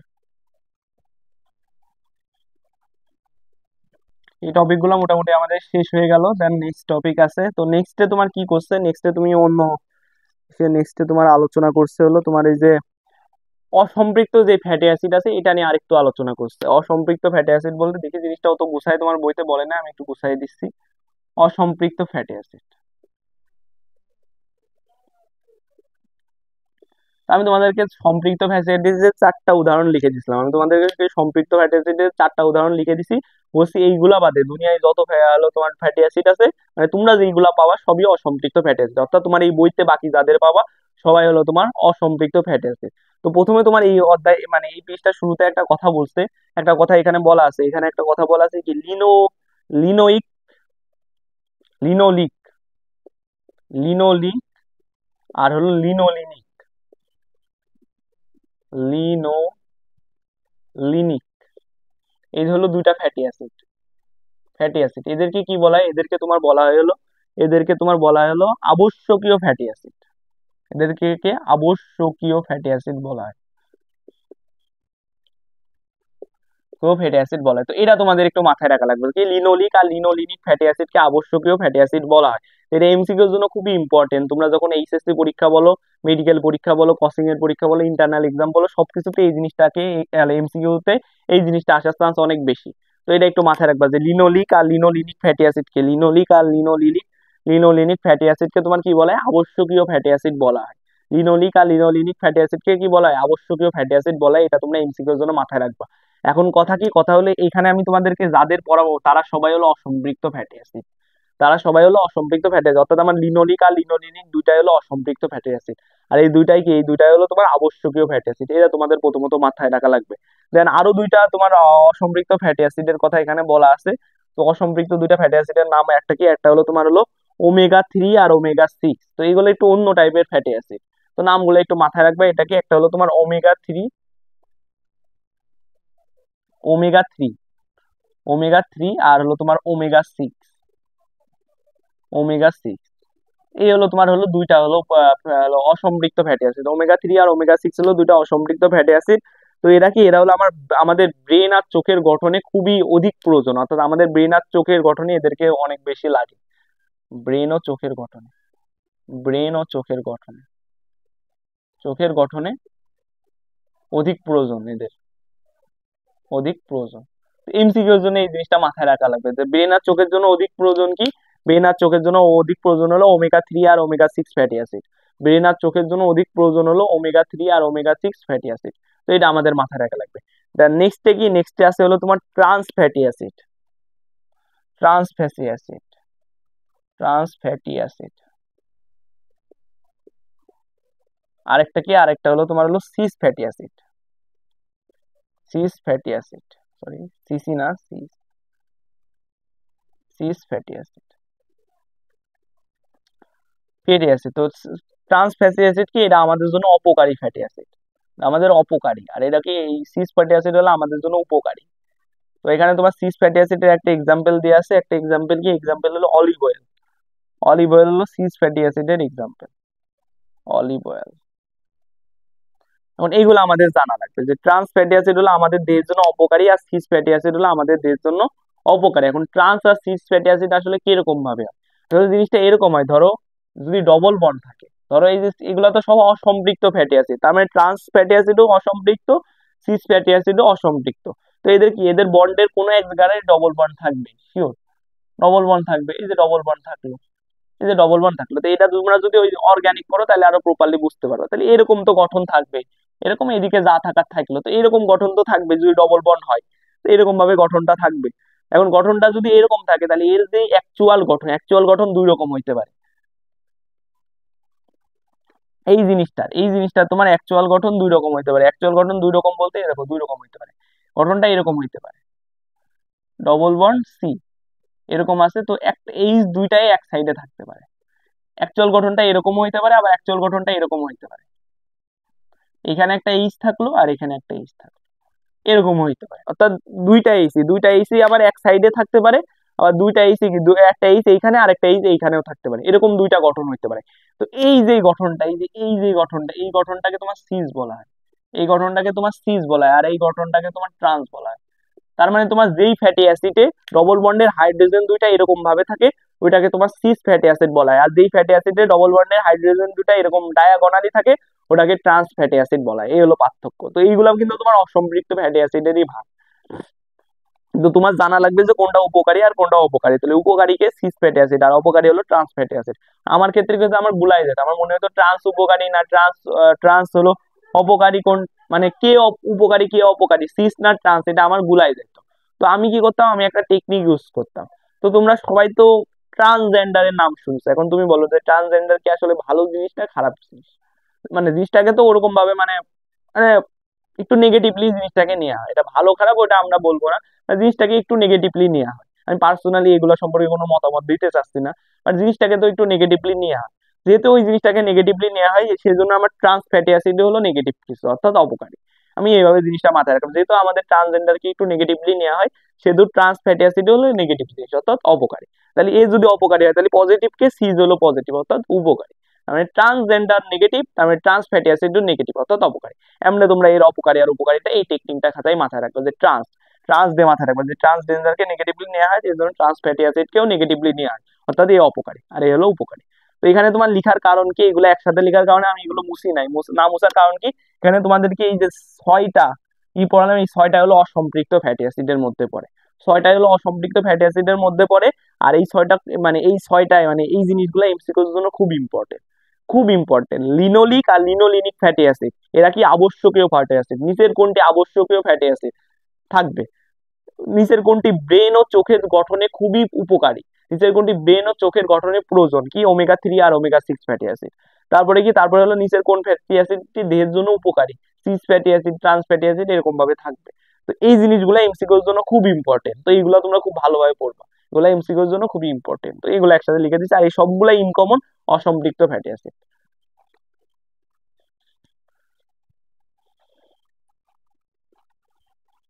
এই পার্টটা তাহলে আমাদের গেল, তো আমরা মূলত তেল চর্বি থেকে একদম পুরোপুরি বের হইতে পারলাম। তো এখান থেকে আমাদের তেল চর্বি শেষ, আমাদের তেল চর্বি এখান থেকে শেষ। তো এরপরে আমরা কিসে যাবো, এরপরের টপিক কি, এরপরের টপিক হলো তোমার মোম।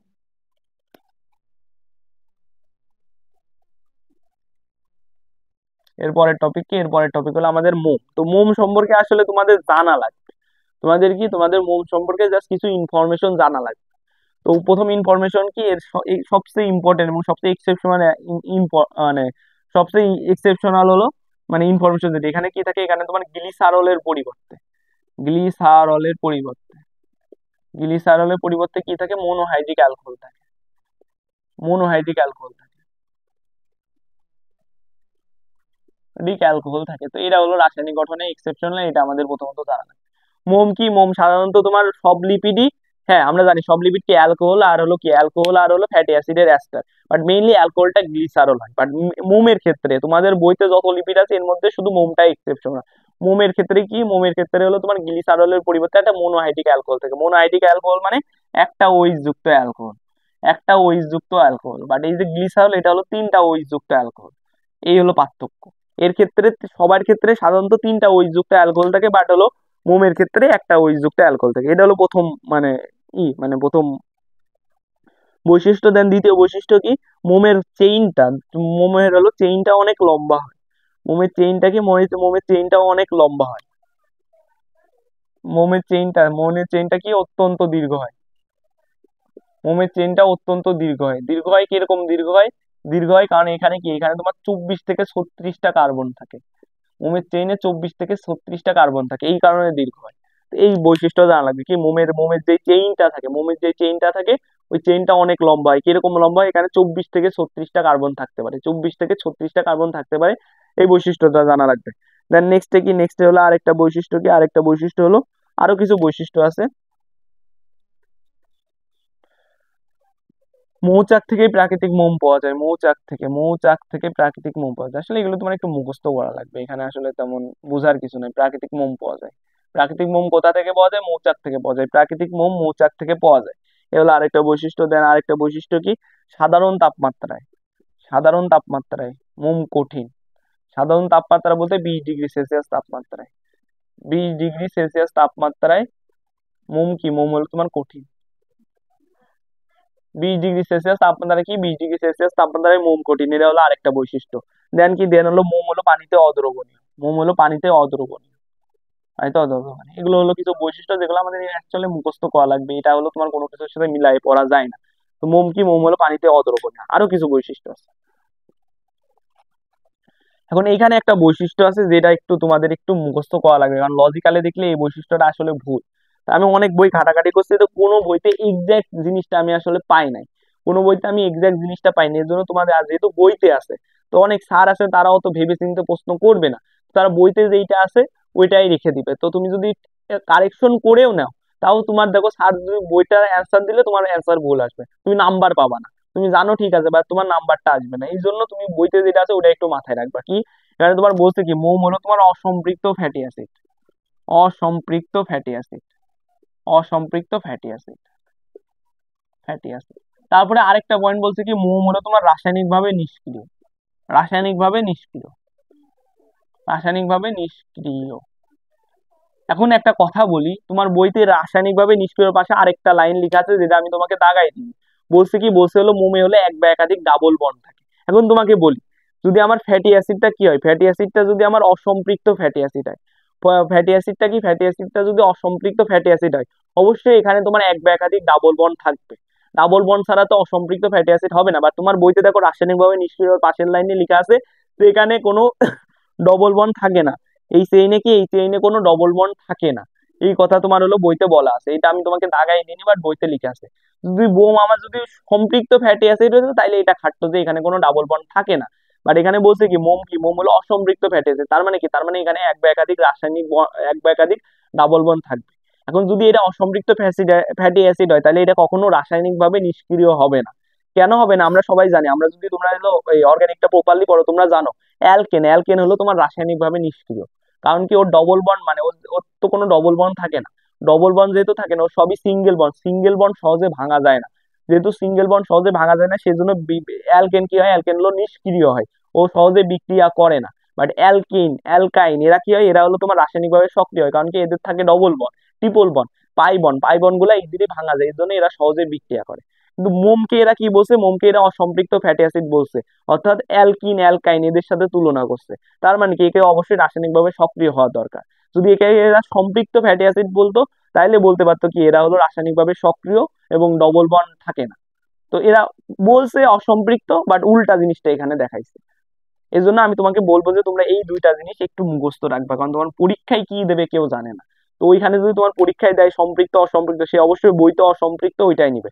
তুমি যদি সম্পৃক্ত পড়ো, তুমি যদি সম্পৃক্ত পড়ো তাহলে বইতে আছে অসম্পৃক্ত, তুমি সম্পৃক্ত অ্যান্সার করলে ভুল অ্যান্সার, মানে ভুল যাবে তোমার জিনিসটা। আবার তুমি যদি হলো অসম্পৃক্ত পড়ো তাহলে মিলাই পড়তে হলে এখানে রাসায়নিকভাবে সক্রিয় পড়া লাগবে, রাসায়নিকভাবে সক্রিয় পড়া লাগবে, বাট এখানে আছে নিষ্ক্রিয়, যেটা হলো সম্পৃক্তর সাথে মিল খায়। এই জন্য দুইটা উল্টা। এই জন্য তোমার এই দুইটা একটু আলাদাভাবে মনে রাখা লাগবে। আসলে কি, আসলে কি তোমার আসলে কি ওটা জানা লাগবে না। তুমি জানবা তোমার বইতে আছে কি, মোম হলো অসম্পৃক্ত ফ্যাটি অ্যাসিড, এটা হলো রাসায়নিকভাবে নিষ্ক্রিয়। মোম কি, মোম হলো অসম্পৃক্ত ফ্যাটি অ্যাসিড, অর্থাৎ কার সাথে মিল আছে, মোমের হলো তেলের সাথে মিল আছে। তেল, তেল যেমন অসম্পৃক্ত, মোম হলো সেরকম অসম্পৃক্ত। তোমার লজিকে এখানে যাওয়া লাগবে না, এখানে তুমি লজিকে যাবা না, কারণ লজিকে গেলে এই দুইটা তুমি কখনো মিলাইতে পারবা না। লজিকে গেলে তুমি এই দুইটা কখনো মিলাইতে পারবা না, এই জন্য তোমার লজিকে যাওয়ার কোনো দরকার নেই, তুমি জাস্ট মুখস্থ করে রাখো, জাস্ট ব্লাইন্ডলি মুখস্থ করো, কারণ এখানে তোমার আর কোনো চয়েস নাই। ব্লাইন্ডলি মুখস্থ করবা কি, মোম হলো তেলের মতো, অর্থাৎ অসম্পৃক্ত ফ্যাটি অ্যাসিড, আর রাসায়নিকভাবে কি, নিষ্ক্রিয়। রাসায়নিকভাবে নিষ্ক্রিয় অসম্পৃক্ত ফ্যাটি অ্যাসিড, রাসায়নিকভাবে নিষ্ক্রিয় অসম্পৃক্ত ফ্যাটি অ্যাসিড। তো তোমরা একটা কাজ করতে পারো, এই জিনিসটা তোমার খাতায় নোট করে এমন একটা বক্স দাও, বক্স দিয়ে একটু লিখতে পারো যে একটু লজিক্যাল সমস্যা আছে, লজিক্যাল প্রবলেম আছে। লজিক্যাল প্রবলেম এই জিনিসটা লিখলে পরে যখন তুমি দেখবা তখন এই জিনিসটা নিয়ে তুমি একটু সতর্ক হয়ে যাবা, তুমি বুঝতে পারো যে এখানে ভুল আছে, বাট আমার এরকম ভাবে মুখস্থ করা লাগবে। তো এটা একটু বক্স করে একটু লিখে রাখো যে লজিক্যাল একটু সমস্যা আছে, কেন আছে। তুমি যদি দেখো লজিক্যাল সমস্যা একটু যদি ডিপলি ভাবো তাহলেই বের করতে পারবে যে কোন লজিক্যাল সমস্যাটা এখানে আছে। তো এই দুইটা বৈশিষ্ট্য জানা লাগবে। হ্যাঁ, নেক্সটে কি আছে, নেক্সটে হলো তোমার মোটামুটি আমরা সবই শেষ করে ফেলছি। হ্যাঁ, আমাদের মোম টপিকটা পুরোপুরি শেষ। তো এখানে আমি তোমাকে যে বৈশিষ্ট্যগুলো লিখে দিলাম মোমের ক্ষেত্রে, এই বৈশিষ্ট্যগুলো তোমার একটু মাথায় রাখা লাগবে। এখানে তোমার হলো ট্রাইআইডিক অ্যালকোহলের পরিবর্তে মোনোআইডিক অ্যালকোহল থাকে। দেন হলো এই চেইনটা অনেক দীর্ঘ হয়, যেখানে 24 থেকে 26টা কার্বন থাকে। হলো মৌচাক থেকে প্রাকৃতিক মোম পাওয়া যায়। এটা হলো পানিতে অদ্রবণীয়, সাধারণ তাপমাত্রায় হলো এটা কঠিন। এটা হলো অসম্পৃক্ত ফ্যাটি অ্যাসিড, অর্থাৎ এটা মূলত চর্বি আর তেলের বৈশিষ্ট্যের মিশ্রণ। যেমন এই যে এই বৈশিষ্ট্যটা, এই বৈশিষ্ট্যটাকে এটা হলো চর্বির বৈশিষ্ট্য, আবার এই বৈশিষ্ট্যটাকে এটা হলো তেলের বৈশিষ্ট্য। তো এরকম ভাবে এটা হলো চর্বি আর তেলের বৈশিষ্ট্যের মিশ্রণ, পানিতে অদ্রবণীয়, রাসায়নিকভাবে নিষ্ক্রিয়, অসম্পৃক্ত ফ্যাটি অ্যাসিড। এরকম ভাবে তোমরা বৈশিষ্ট্যগুলো একটু পড়ে নিবা। এখানে বৈশিষ্ট্যগুলো তোমার মনে রাখার কোনো ই নাই, বাট এটা একটু সমস্যা আছে, এটা একটু আলাদাভাবে পড়বা, শেষ। এরপরে কি আছে, এরপরে তোমার মোমের কাজ দেয়া আছে। মোমের আসলে কাজটা কি, তো মোমের কাজে যাও। মোমের কাজ কি, মোমের হলো উদ্ভিদের অঙ্গের উপরিতলে প্রতিরোধক হিসেবে কাজ করে। উদ্ভিদের অঙ্গের উপরিতলে থাকে, অঙ্গের উপরিতলে থাকে,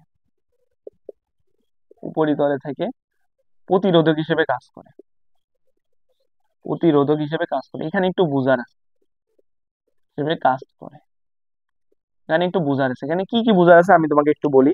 এই যে তোমার মোম, তাই না, মোম, তো মোম কি, মোম হলো উদ্ভিদের অঙ্গের উপরিতলে থাকে, থাকে প্রতিরোধক হিসেবে কাজ করে। তো এটা আসলে কি, এটা আসলে তোমার, আমি তোমাদেরকে কোষ প্রাচীর পড়াইছি, কোষ প্রাচীর পড়াইছি না, তো কোষ প্রাচীরে তোমার তিনটা স্তর থাকে, মধ্যপর্দা, প্রাথমিক প্রাচীর আর সেকেন্ডারি প্রাচীর। তো ম্যাক্সিমাম উদ্ভিদে তোমার সেকেন্ডারি প্রাচীর থাকে না, কিছু কিছু উদ্ভিদে কি সেকেন্ডারি প্রাচীর থাকে। তো সেকেন্ডারি প্রাচীরটা কি হয়, ধরো এটা হলো আমার কি, এটা হলো কোষ প্রাচীরের প্রাথমিক প্রাচীর। তো তো এই প্রাথমিক প্রাচীরের উপরে কিছু পদার্থের প্রলেপ পড়ে, অর্থাৎ কিছু পদার্থ পড়ে, অর্থাৎ এই যে এরকম ভাবে কিছু পদার্থ জমা হয়, এরকম ভাবে কিছু পদার্থ জমা হয়, কিছু পদার্থ জমা হয়। তো এই পদার্থগুলা কি কি? এই পদার্থগুলো হলো তোমার কিউটিন, লিগনিন, সুবেরিন, এই হলো তোমার সেই পদার্থগুলো। এই পদার্থগুলো হলো তোমার এই প্রাথমিক প্রাচীর উপরে এদের একটা কি, এদের একটা কি বলবো, এদের একটা আস্তরণ পড়ে যায়, এদের একটা আস্তরণ পড়ে যায় বা প্রলেপ পড়ে যায়। এই পদার্থগুলো কি? কিউটিন, লিগনিন, সুবেরিন, এইগুলো। তো এই যে কিউটিন, লিগনিন, সুবেরিন, এগুলো মূলত তোমার মোম জাতীয় পদার্থ, অর্থাৎ এই পদার্থগুলো মূলত মোম দিয়ে তৈরি।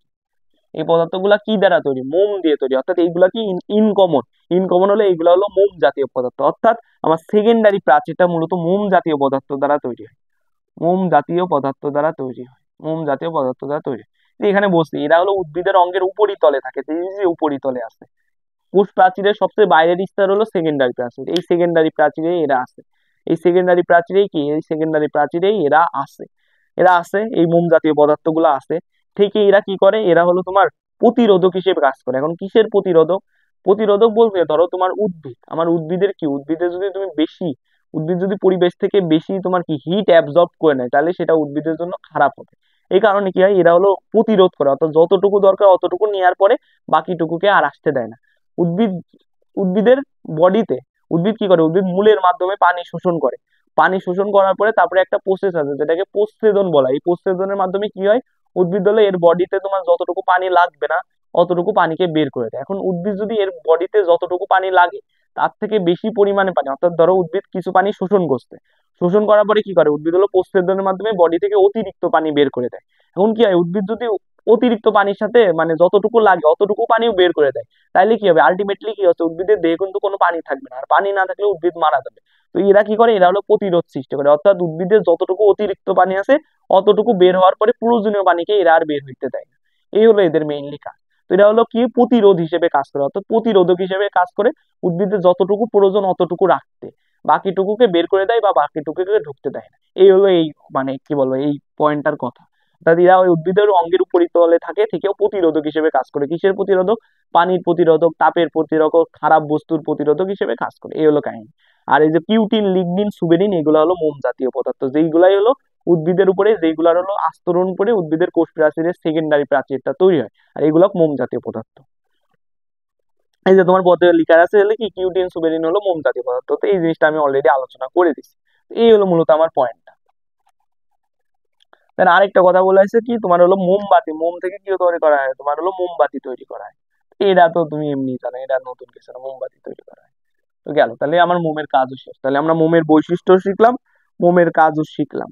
তো মোটামুটি আমাদের মোম শেষ। তো মোমের মাধ্যমে কিন্তু আমাদের সরল লিপিড, সরল লিপিডটা শেষ হয়ে গেল। সরল লিপিডে আমরা তেল, চর্বি, মোম সব নিয়ে একদম প্রপার আলোচনা করছি, বিশেষ করে সম্পৃক্ত ফ্যাটি অ্যাসিড, অসম্পৃক্ত ফ্যাটি অ্যাসিড নিয়েও অনেক ভালো একটা আলোচনা করছি। তো করে কিন্তু আমাদের মোম দিয়ে কিন্তু আমাদের হলো সরল লিপিডটা পুরোপুরি শেষ। এরপরে আস্তে আস্তে হলো যৌগিক লিপিড। তো আজকের ভিডিওতে কিন্তু আমরা বইটা দাগাই দিলাম, প্লাস হলো মোটামুটি ফার্স্টের দিকে অনেক কিছু আলোচনা করেছি। তো এইগুলার মাধ্যমে কিন্তু আমার মোটামুটি আমার লিপিডের আমরা অনেক আলোচনা হয়ে গেছে। তো এটা আমার লিপিডের পার্ট 1 ভিডিও ছিল, তো আমি পার্ট 1 ভিডিওতে এই পর্যন্তই রাখতেছি। দেন পার্ট 2 ভিডিওতে আমি হলো বাকি যতটুকু আছে অতটুকু দিয়ে আমি এই পুরা লিপিড টপিকটা তোমাদেরকে কমপ্লিট করাই দিব। তো আমার লিপিডের পার্ট 1 ভিডিওটা এখানেই শেষ হচ্ছে, নেক্সট ভিডিওতে দেখা হবে। আসসালামু আলাইকুম।